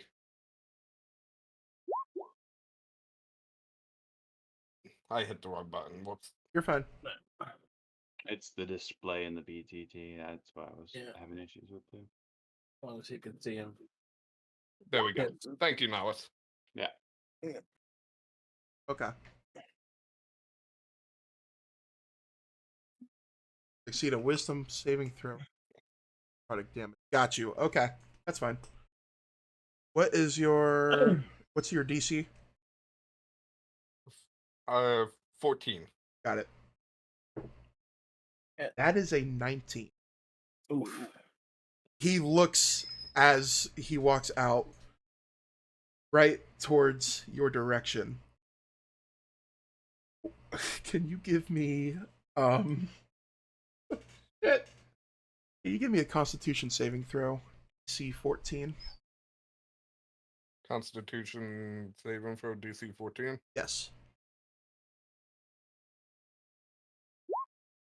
11. Oh no. Oh no. He And looks at what- you.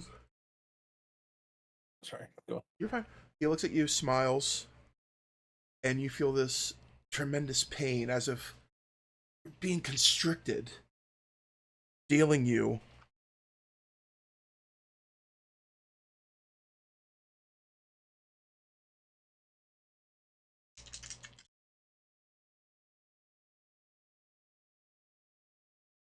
$15 points. Holy shit.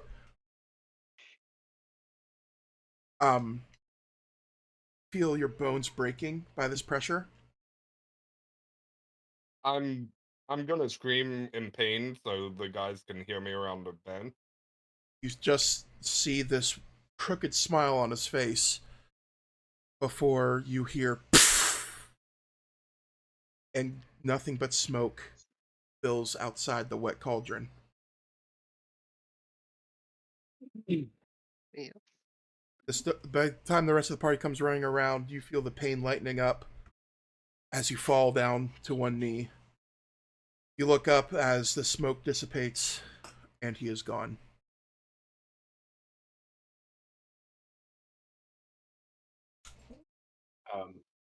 Are me and Tor still down in the basement? At this point, I think it's safe to say that you guys start running up the stairs Mhm. at the sight of blood dripping into the floor cracks. By the time you make it up, you see the dust settle and see Rourke. And Door comes out with plates of food, drops, and he goes, "Are you kidding me?" Looks back at you, Sanford. Goes, "Sanford, what's going on? What?" I haven't the slightest idea. I'll investigate immediately. Close down the bar. We're done for the day. Get city guards in here. We need to handle this professionally. I'll go outside and figure out what's going on. And as I walk by, I kind of want to glance and see Rourke's state. Is he still alive? Yeah, is he? Does he appear to be Give, alive? give me an investigation check. Or, I'm sorry, not investigation. Survival. Survival. Yeah, I'm sorry. Man, low tonight. Oh! Dirty 20. Oh, okay. Tora, you end up popping up, and you see a blade wound straight through his back, but you feel his artery on his neck.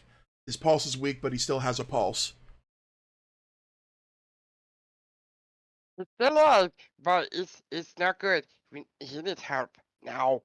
You hear him cough up blood that spews out of his mouth.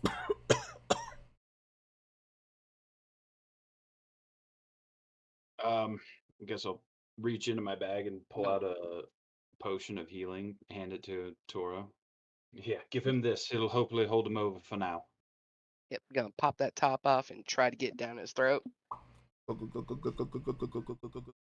You end up forcing it through him. It starts shrinking this ginormous, almost cross-like hole in his back. It starts to shrink up. He's still bleeding, but not as bad now. But blood stopped coming out of his mouth. Good, you'll live. Kind of try to patch him up with his own clothing. Don't let him get away. As he turns around, and he's like, "God, no."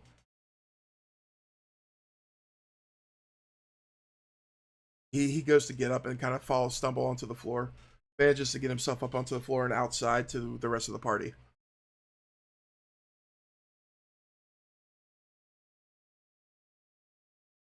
Well, as soon as I came around the corner, I would have cast a second. I would have evaluated how well Venom is holding himself, and cast at least a first level cure wounds on him. Okay. Only 3 points of healing, but it's something. It's something. I'm gonna be like still as a dog, just kind of like next to Rourke, just so that it just keeps up appearances temporarily. Rourke manages to get outside. He goes, "Oh no. You gotta get me to a couple streets over near the slums. Wife and child need to be okay." GM, when I saw him smile, did I see the guy so I can explain what he looked like to the guy? Yeah, you had your Okay. eyes on him the whole time. You saw a high elf with silverish gray hair. Like I said, a frilled shirt on and a blackish reddish overcoat. And he did have a couple rings on his hands, on both hands, and you notice that his eyes were almost like yellowish, as before he disappeared. I explained that to everybody. I'm just gonna nod and I'm gonna take off to where he said he was going.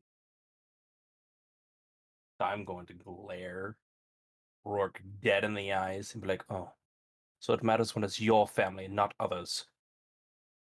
A job. I'm gonna sever his head from his body at this point. What the fuck? Oh. It's a waste Over of the heat. sheer audacity for him to repeat that quote over his hypocrisy.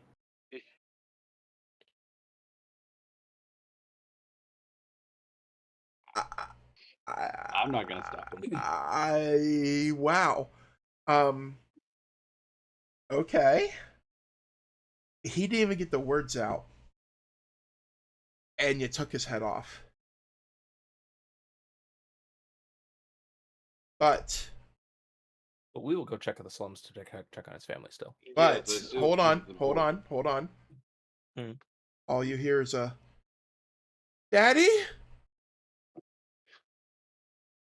You look up and you see what looks like an 8 or 9-year-old watching you cleave his father's head off.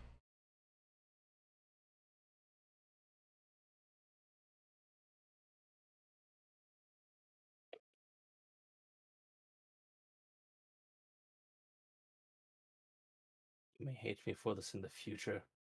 You may hate me for this now. But when you find out what this man did, maybe you'll understand. And I'm gonna walk.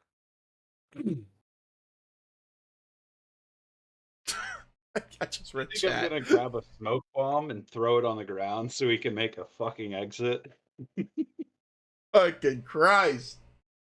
Wow.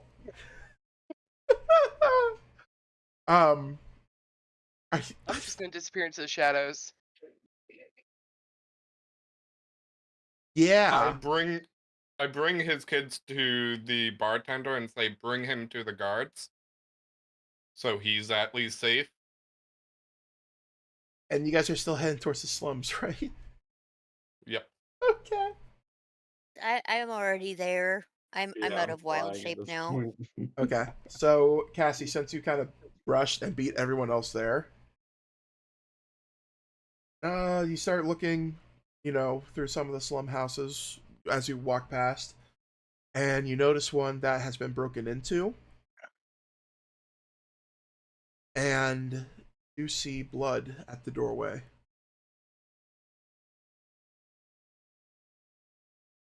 Hmm.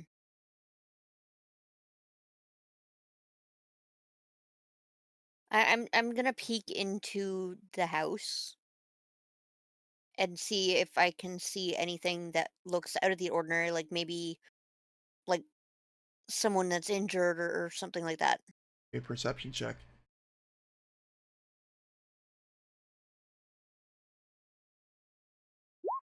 24. Holy shit. Okay.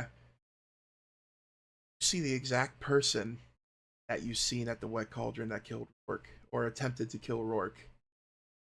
Murder what potentially could be Rourke's wife.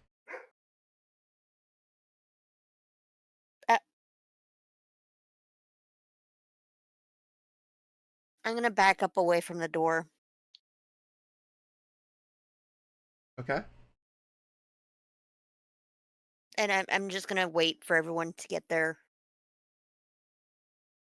So as you back away from the door, a few minutes come by, and here comes the rest of the party. You just see Soul with his sword in hand, bloodied, almost like Anakin marching up the freaking stairs, ready to slaughter younglings, heading towards you Oh my god. with the rest of the Not party you. with him. Hey, at least this guy was guilty of something, okay? Soul, why are you bloody? What happened? We'll discuss it later. He needs an anti-murder doc. His You Rourke, don't know about the Rourke's anti-murder wife, drug. she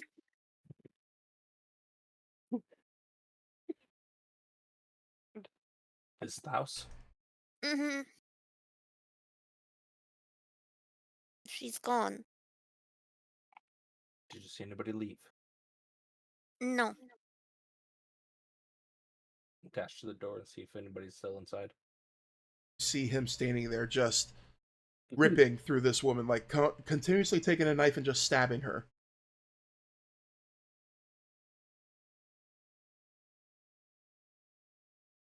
All right, it's flame on time. Oh shit! Okay. Ignite the fire armor and try to take him out with a two-handed slash to the back, no shield out. Go for it.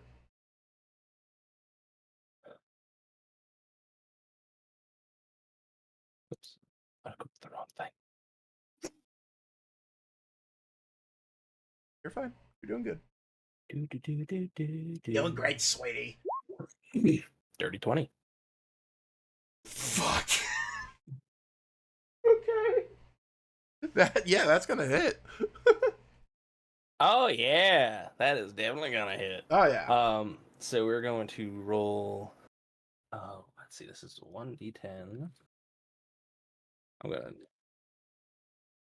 roll this in roll 20s thing here. 1d10 plus the fire armor, which is a 1d6. Plus, let's also channel in that wonderful lightning tip that I have for an additional 2d6 on top of that for lightning damage. Yep. It looks like it was +1, so it was 6 slashing. Yep. 6 fire and 7 lightning damage. Holy shit. A total of 19. Yep. So, as you take your blade and right across his back, you hear "ah!" as the rest of the party looks. Kind of all just like hurry up, shovel yourself in, and shut the door There's tightly. More, but there's more. Okay. War Priest bonus action attack. Go for it. Oh god. Please hit. 16. That hits. All right. Hey. Soul didn't come to play. Let me tell you what, ladies and gentlemen. Yeah, so ain't fucking around.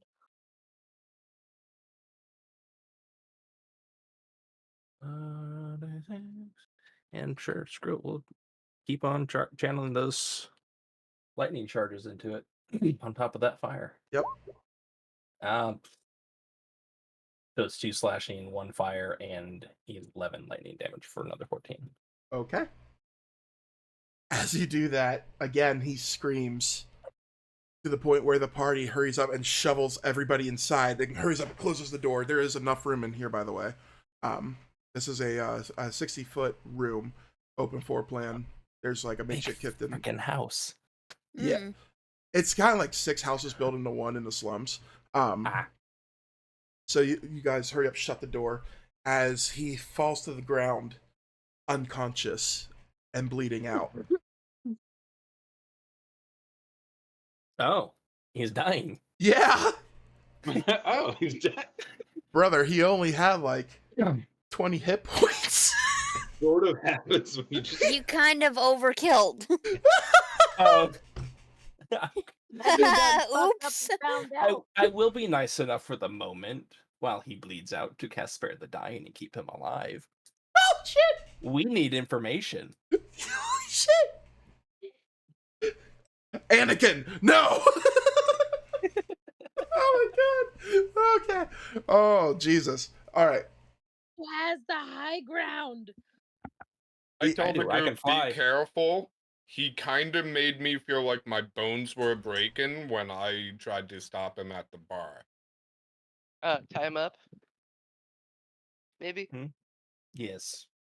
Let's bind got his some rope. hands, especially, so he cannot cast any semantic spells.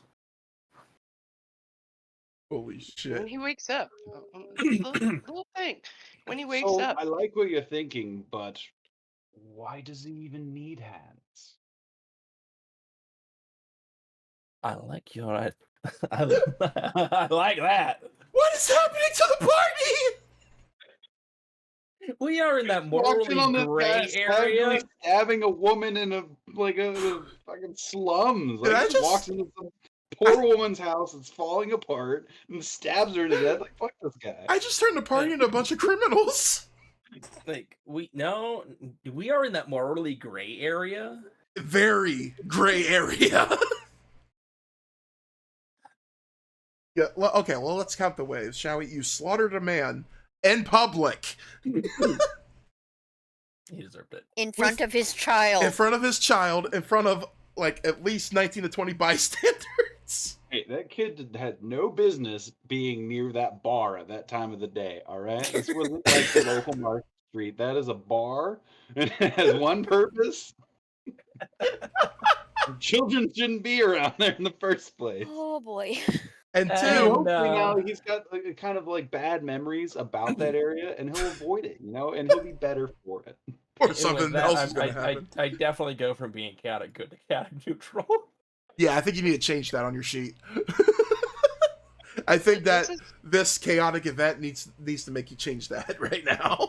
I just This is why I never go with chaotic good, because I tend to do stupid shit like that. Oh my god. Okay.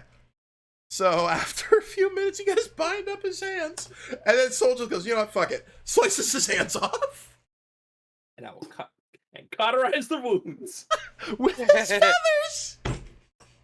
You're burning this man alive. Holy shit! What have I I want to done? double check, make sure Barbecue the a la lady Riff? is dead. Is she alive or dead? Oh, she's got at least like, you know what? Go ahead and give me a survival check. Oh my god. Yeah, that's a 1. Oh no. Brother, you see about 60 to 70 stab wounds on this woman. She dead. Oh, dude, this guy went to town. Yeah, he did. He just kept ning, ning, ning, ning, like it was freaking Psycho or Michael Myers. And then Soul's just like, you know what? Fuck it. Yeah, no, she's definitely dead. A few moments go by. This guy starts to move around a little bit. His eyes open up. He looks at it and goes, "My hands took my hands," as he feels like this burning sensation around where his wrist should be. I pull my rapier out and put it up close to one of his eyes and say, "You're gonna tell us everything we need to know, or this is gonna take your eye next." Just lays there, kind of. He's onto the floor, just blood, and he goes, "Very well. So obviously, no reason to, or any shape or form to negotiate."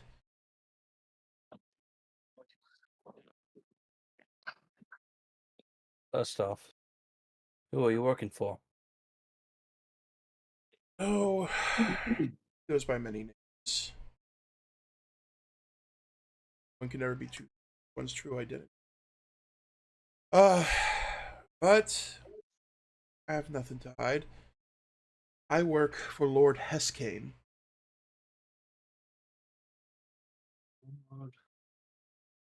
H-E, in case you guys are writing this down or typing this in, Heskain.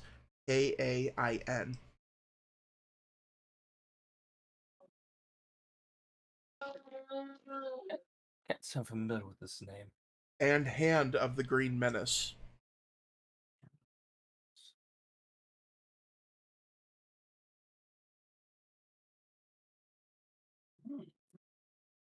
I'm doing a work. Something I believe.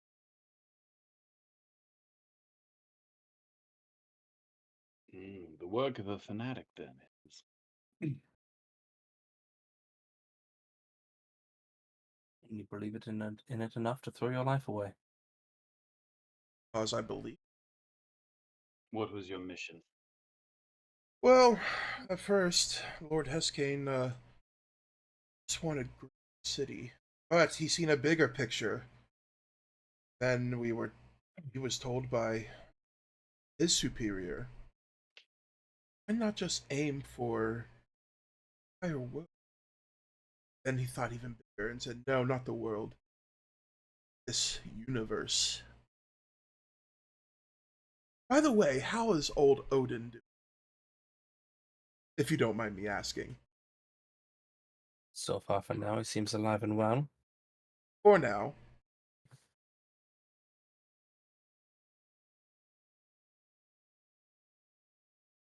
His day's coming too. He spits another pile of blood onto the floor.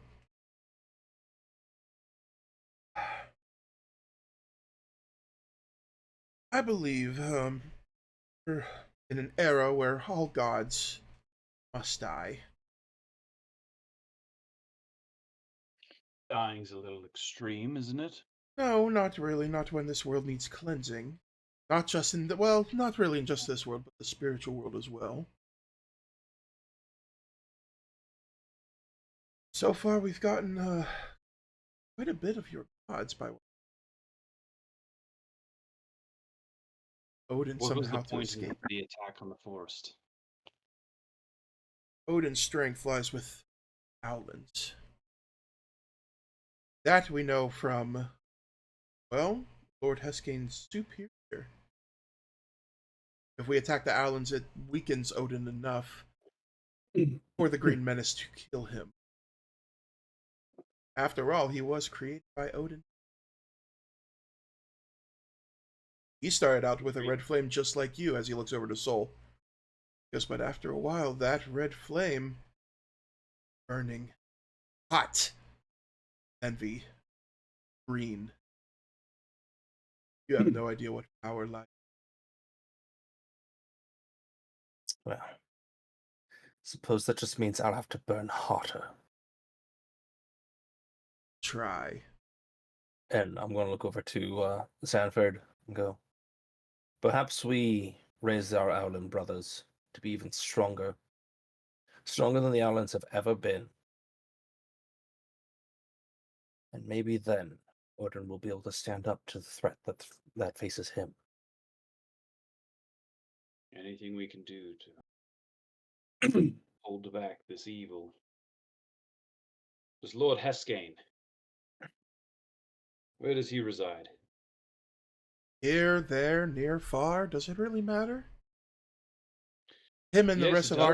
matter. Well, If you answer another question like that again, I'm going to remove your foot. let's just say he's everywhere. As many of us agents already reached your city. Not too many to count by my record. Not to mention the other neighboring cities as well. You really do think there's a chance to stop him, don't you?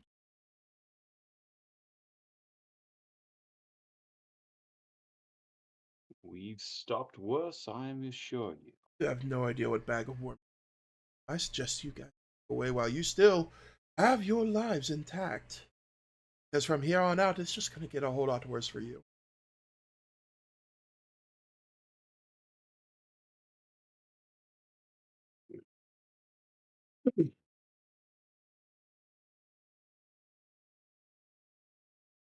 Seems he wishes to test our resolve. He'll be found wanting. See him take a quick gulp. A few moments go by, and you see he's starting to foam at the mouth, and then he falls over. Cease to live.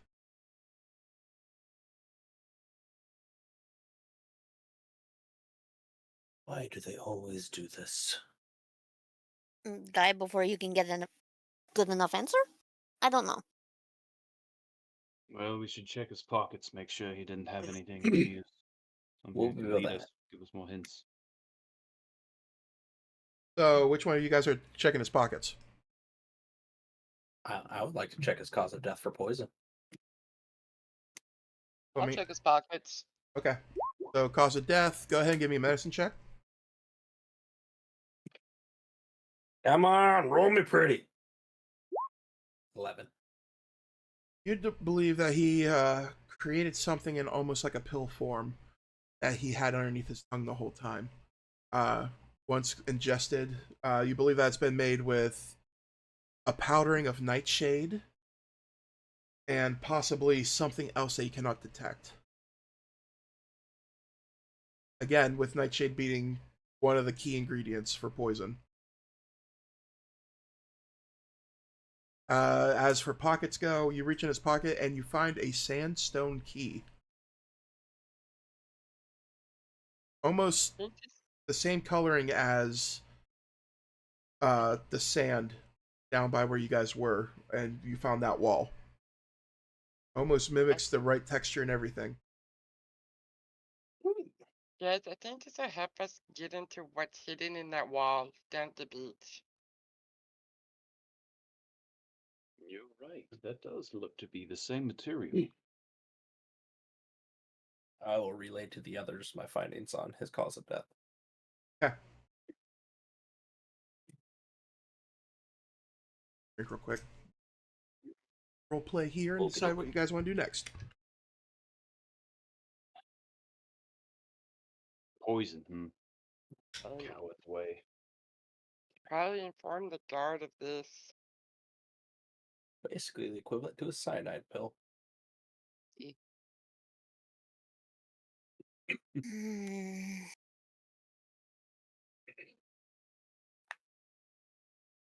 Well, I think it's pretty open and shut on what we need to do now. All these dead leads around. Might as well figure out if this key does unlock the mystery in the beach. Man, you know what they say? Sometimes life's a beach. Yeah. What do we do with these bodies? I think like Taylor said, inform the town guard, especially Henri, about what happened. That's probably a good idea. As you get that out of your mouth, you hear a loud knock on the door. Drop your weapons! We know you are in there! Shit! How do we explain this? Relax. This is Sergeant Benny! Oh, goddamn it, not Benny! Oh, actually. Come out with your hands up! I'm gonna disappear into the shadows. I shout out to Benny, saying, Benny, it's just us. Doesn't matter, I got reports saying that there's been an innocent murdered outside of Wet Cauldron. Cassie, do you want to take this one? Just give me a second. Just give me a second. And I'm gonna like just like kind of open the door a little bit and just be like, "Oh, hi, Benny." Where's Soul? He's made quite a mess. I don't know. I don't know where he went. Okay, well, your uncle is pissed. And so is your Yeah, mother.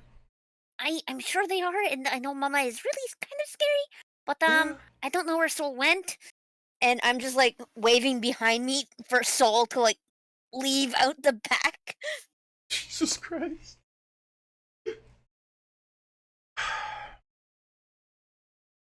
Give me a oh shit. Give me a deception check. Oh, boy. Are you kidding? Well, a nat one? How does Benny insight? Oh my god. Oh no. Did he also won? No, a 16. Oh. Well, shit. Cassie, please. I know he's in. I don't know what you're talking about. You're lying to me. Let's just take him to Council Hall and we can talk about this, okay? It's just a formality. As long as he promises to put his weapons away and not burst us into flame. But by this point, though, did Soul actually see me like waving him away? Soul, give me a perception check. Oh no. I mean, I would have been looking at the door while this was happening. Okay, better yet, what's your passive perception? But doesn't matter. I rolled a 1. God damn it! I would have been ignoring it anyways, and my sword would have been put away since the guy went down. Yeah. And I would just be standing with my arms crossed at this point. Okay, so I'm just gonna like kind of peek back and like kind of like. What do I do? We will listen to me. If you not want more trouble for you and the rest of your party, we'll take him to the council hall, not the garrison, the council hall, and we'll just have a discussion, okay? Mm, Trust me. just 1 second, and I'm just gonna like close the door lightly. What? What the fuck is going on? I'm gonna look at Troll and be like, "Why didn't you go out the back door?" Because there are consequences to actions, Cassie. All right. Well, you heard the man. He wants to go talk to you, so. And I'm just gonna open the door again and be like, I "Okay." I will hand Sanford my sword and hand axe. All right, I'll put it in the bag of holding. Benny walks in and goes, "So." He takes out.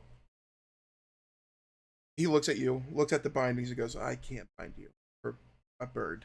Puts them back. Goes, "Just I still have hands. you know what? No." He just puts them away. He just looks at you like that's gonna be more of a hassle to put on than anything else, through the feathers and all. They're normal arms. They don't make them in your size, all right. The more he thinks about it, like you're putting hemp rope around wrists that can burst into flame. He's just like, just walk with me. What kind of a sergeant walks around without iron shackles? He doesn't have iron shackles. It's his first day as a sergeant. Leave him alone. Okay, he just got promoted. He was not expecting to be called onto the line of duty this quickly. All right. This freaking fast. He wasn't expecting his damn it. friends to murder somebody in the street. He goes, That "Don't say too. it." He looks at you and goes, "Don't say a word to anybody. Mouth shut. We're going straight to Henri." Understood. As We're going to go talk to him anyways. he kind of like walks outside, there's like 6 other guards standing there. They all kind of like make a like iron wall around Soul, and all as one start walking through the streets as people are very frantic and pissed. And you start, hearing words that are unpleasant to you as you walk through the commoners district, and you pass the street where the wet cauldron kind of sits, heading towards the city square, or the plaza, I'm sorry. And you see that kid again through like the legs of the guards, and that kid is pissed. As you continue walking, the rest of the party, are you guys following with them or no? I do follow. I Yeah. am. Okay, so the rest of you guys end up following. Okay. So as you guys continue walking, you make it to the town square, where a lot of people at this section are like whispers, making suggestions of like what to do with him, and just see Benny like, "No, he's going to see Henri. Get back, or I will have to put you under arrest as well." As he's kind of like shoving some of the people aside, making his way to City Hall with Soul and you guys. And you guys end up reaching the council hall, heading up the stairs and to the door. This is where the guards kind of stop, and the guards in front of Benny kind of move off to the side, making pretty much a shield wall in front of the doors. And Benny goes ahead and twists the handle and opens up the door. He goes, "Soul, get inside." Oh well. You end up walking in. He follows right behind you, and then the rest of the guards kind of open up to let the rest of the party into the council hall. And you're brought to up 2 flights of stairs into Henri's office. As Benny knocks on the door, and all you hear is a "Come in!" Very annoyed as the doors open, and you're brought into this massive study with wall-to-wall bookshelves, massive chandeliers above your head made out of crystal and gold as you walk into the center of the room. You see very lavish chairs and couches, and a nice fireplace off to the left, which is also surrounded by more wall-to-wall books, more ladders than you can count, and anything else. And you see Henri kind of looking outside of his window, back behind his desk. This glass window, a circular glass window. And Benny goes to walk away. He goes, "No, Benny, you stay. You need to be here too." Yes, sir. So the rest of us are in the room as well? Yeah, you end up following Okay. Benny and them. I'm just gonna like try to tiptoe into a corner to sit on a couch. God I'm damn gonna it. take the lead and get like right up there with Benny and this man in the chair. Okay. Listen, my uncle's scary, okay? I'm just gonna stand over in the corner and be amazed by all the books. And a few moments pass, and then Helena walks in the room and shuts both of the doors. Oh shit. Your mother gives you a look, Cassie. Hey, mommy. And she kind of goes over and stands next to Henri, facing you guys, kind of like, you know, that mom like judgment of like when your mom crosses your arms and just looks at you like in disappointment. Oh shit. Okay, yeah, she's kind of pissed. Henri goes, God damn it, I can't with the voice. Henri goes, "No trouble is all I wanted in Grimwell. I get it. I know where your heart was, soul. I understand. He was a criminal and he slaughtered your people. However, you cannot give it a public execution like that."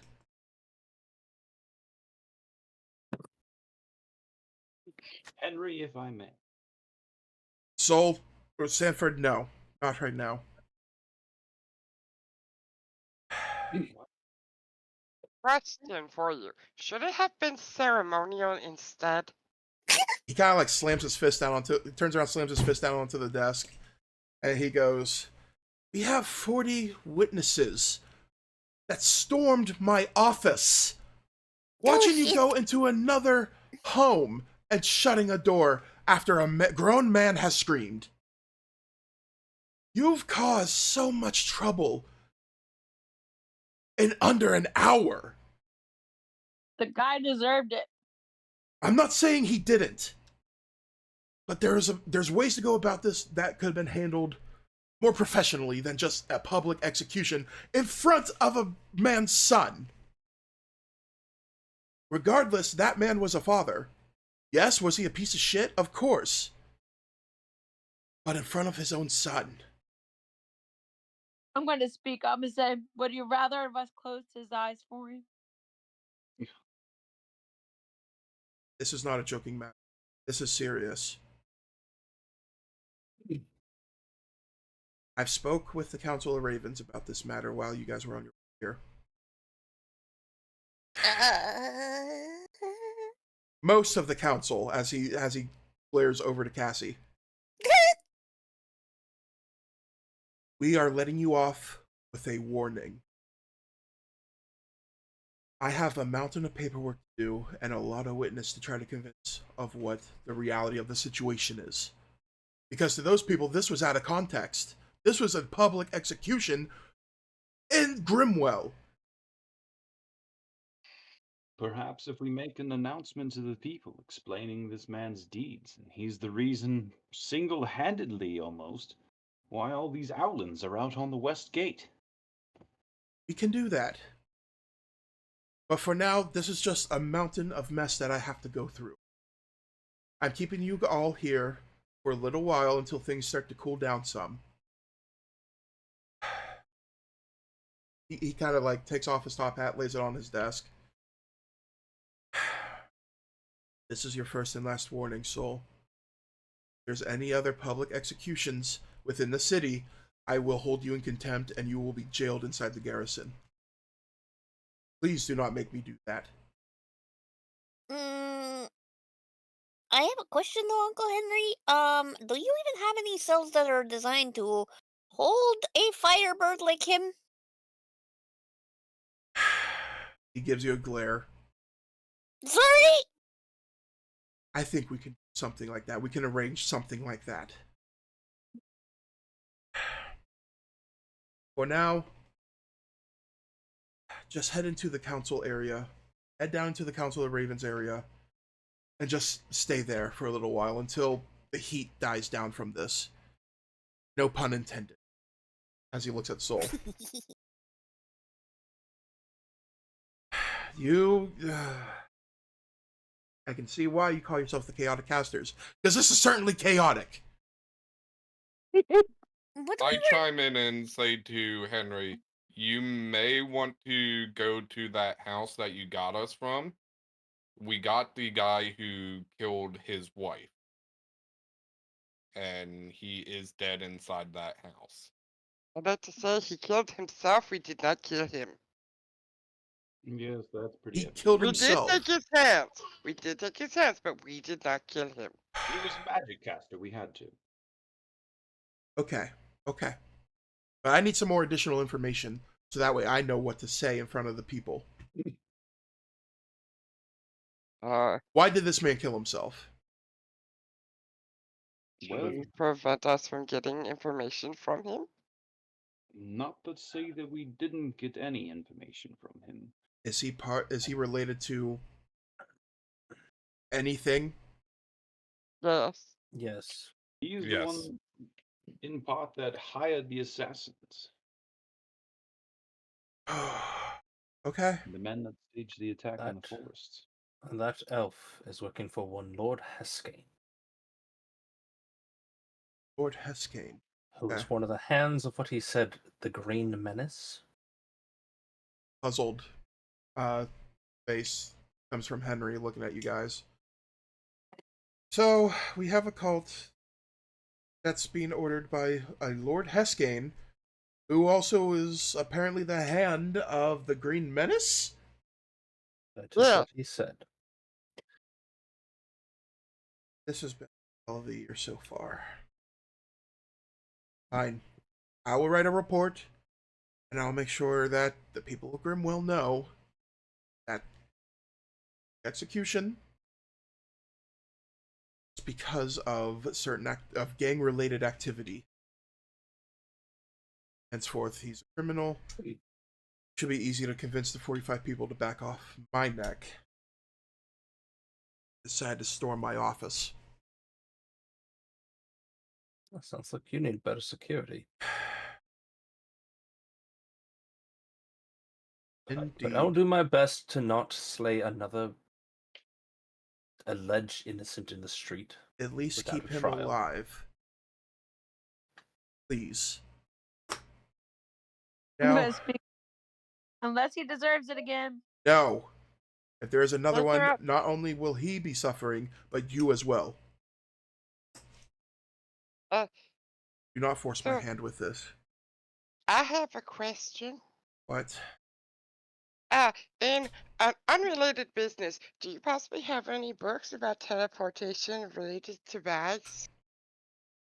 I'll add on to my list of things to do. Thank you. Would you like a cabbage? No, I would not like a cabbage. Helena, can you Okay. Dora, please... right now is not the time. Helena, Benny, please escort them down into the council chambers. They both kind of nod, and Benny opens up the door for you guys.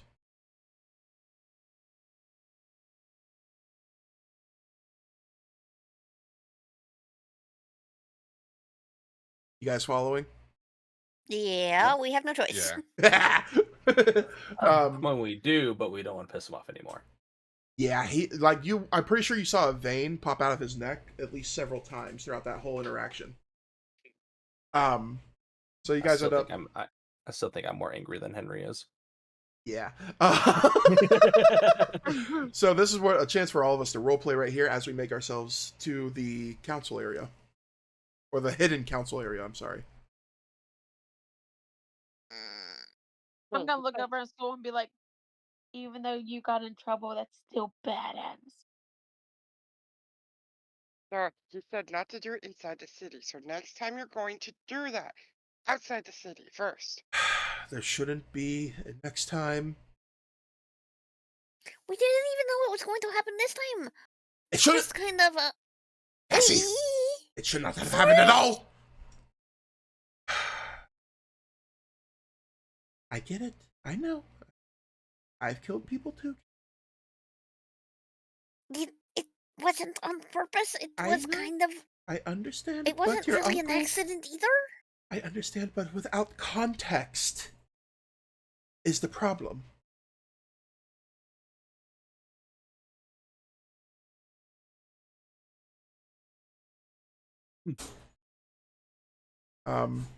Guys, Who knows? Maybe that boy will grow up to be one hell of a force for good. So I think he's probably going to try to kill you first. probably Benny goes, probably. He'll probably end up like a murder hobo. And you just see like Helena full on punch the side of Benny's arm to the point where she dented his armor. I think I know somebody who could take him in where he'd be perfect. Oh shit. Oh no. Well, that might be better than letting him on as loose. He'll learn some great skills for the future. Oh And god. maybe actually learn the truth about the matter. Yes, that's true. When the fuck did this just become Assassin's Creed? What the fuck is going on? It's because we have an Assassin's Creed bunny in our group. A mentor that wants to teach a younger person who lost both of his parents? Yep, sounds like Assassin's Creed and a Disney movie to me. It'll become a young Jedi. I hate it here. Anakin.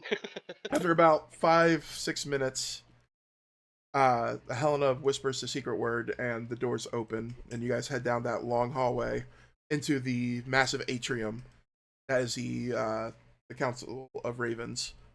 No one else is in there but you guys, Benny and Helena. As Benny and Helena decided to just take a seat, he unhooks his latches and puts his sword next to him. Removes his helmet, just sits down. Helena sits beside him and goes, "Well, hell of a first day for you, I guess." And he goes, "Don't remind me." Congratulations on the promotion, by the way. Thank you, Sanford. You should really consider getting some shackles to carry with you. I don't think that's going to help, especially for an album that can turn ablaze. It's going to melt them. You don't know that yet. You turn into a raging ball of fire. I'm trying to stifle. I'm sitting I'm there gonna trying to look stifle over and be- laughter. I'm gonna look over and be like, "Shall we try?" No, Yeah. we should not. No. Let's be fair, Benny. You haven't seen how hot I can burn yet, so you don't know if I can melt metal or not. Oh, I got a pretty good guess. I mean, when you get Yes, Helena told this me isn't even his final form. Helena told me a story. Oh, like she said that you could turn white hot and just burst into flame. She looks over at Cassie and just like smiles a little bit, like, "Got him." Oh, well, Mama, why would you? A harmless prank. I mean, really want him to try to kill him? No offense, but Benny wouldn't be able to kill him. Great. I made a mockery on my first day as sergeant. I love it here. no, not a mockery, Benny. You've been promoted. Yeah, it's been one hell of a day. When you say that, I say, also, Benny, I hear the badge gets the ladies. I mean, I already got the lady before I got the badge. And he just kind of smiles a little bit. You know what you're going to be able to say though, Benny. What? You are going to be the only guard who ever arrested a member of the Chaotic Casters. I mean, that is a pretty high honor. For my first day on the job. Now you're thinking. God, I hate it here. Oh my gosh. All right, Benny. Yeah. On a more serious note, back there at the slum house where the dearly departed wife and the assassin working for Lord Heskin, we managed to loot this key off of the man. We have reason to believe that this key may be of some importance to the investigation on the missing temple down in the next to the ocean. That could explain why there's no temple down there, or in all the reports at least that I've seen down at the Garrison. People saying that there's been temples, that there's no temples, temples, no temples. Apparently, there's a temple, and you have a key. Okay. Apparently so, and I believe it's our next stop on this investigation. What's happening? But I know where the door is. once Henri calms the people down, I suggest that's the first place for you guys to run off to. Yes, it's outside the city. I'm sure Henry will be very happy about us taking a sabbatical outside the walls for a while. Him and probably the 45 people that turned you guys in. Henry, Benny, I have a question. Yes. Do you know anything about seeing another's memories once they transform back to a whatever you are? What? You might want to have people look into that because that seems to have happened, and information may have passed about our group because of it. The very confused Benny stares at you and goes, right. Because of what, Tora? The guy, he said how when our friend had come out of you know what, and he transformed back to his human form, that they saw his memory and were able to see all the things that had happened.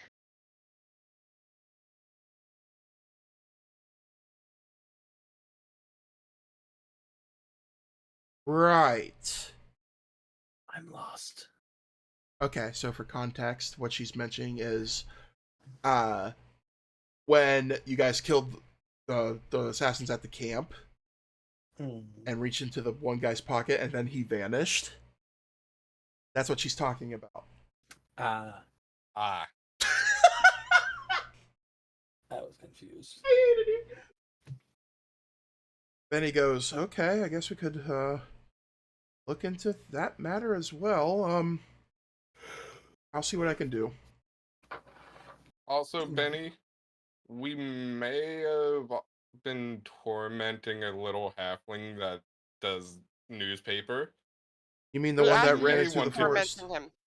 You It was the may want wind. to do a was the wellness wind. check on him. Okay, so that's what the guards were talking about at the West Gate when he was pulled over and screaming. And if he's still okay, can you continue to further torment him, please? Dora! You guys must really want Why? to end up in jail. Actually, Benny, here, if you could, just gonna reach into my bag here and give him this. I'm gonna hand him a cabbage. A cat? Oh, thank He'll you. know what it means. Trust me, he'll be very grateful. Okay, he just sets the cabbage onto the bench next to him, and that is where we're gonna end tonight's session.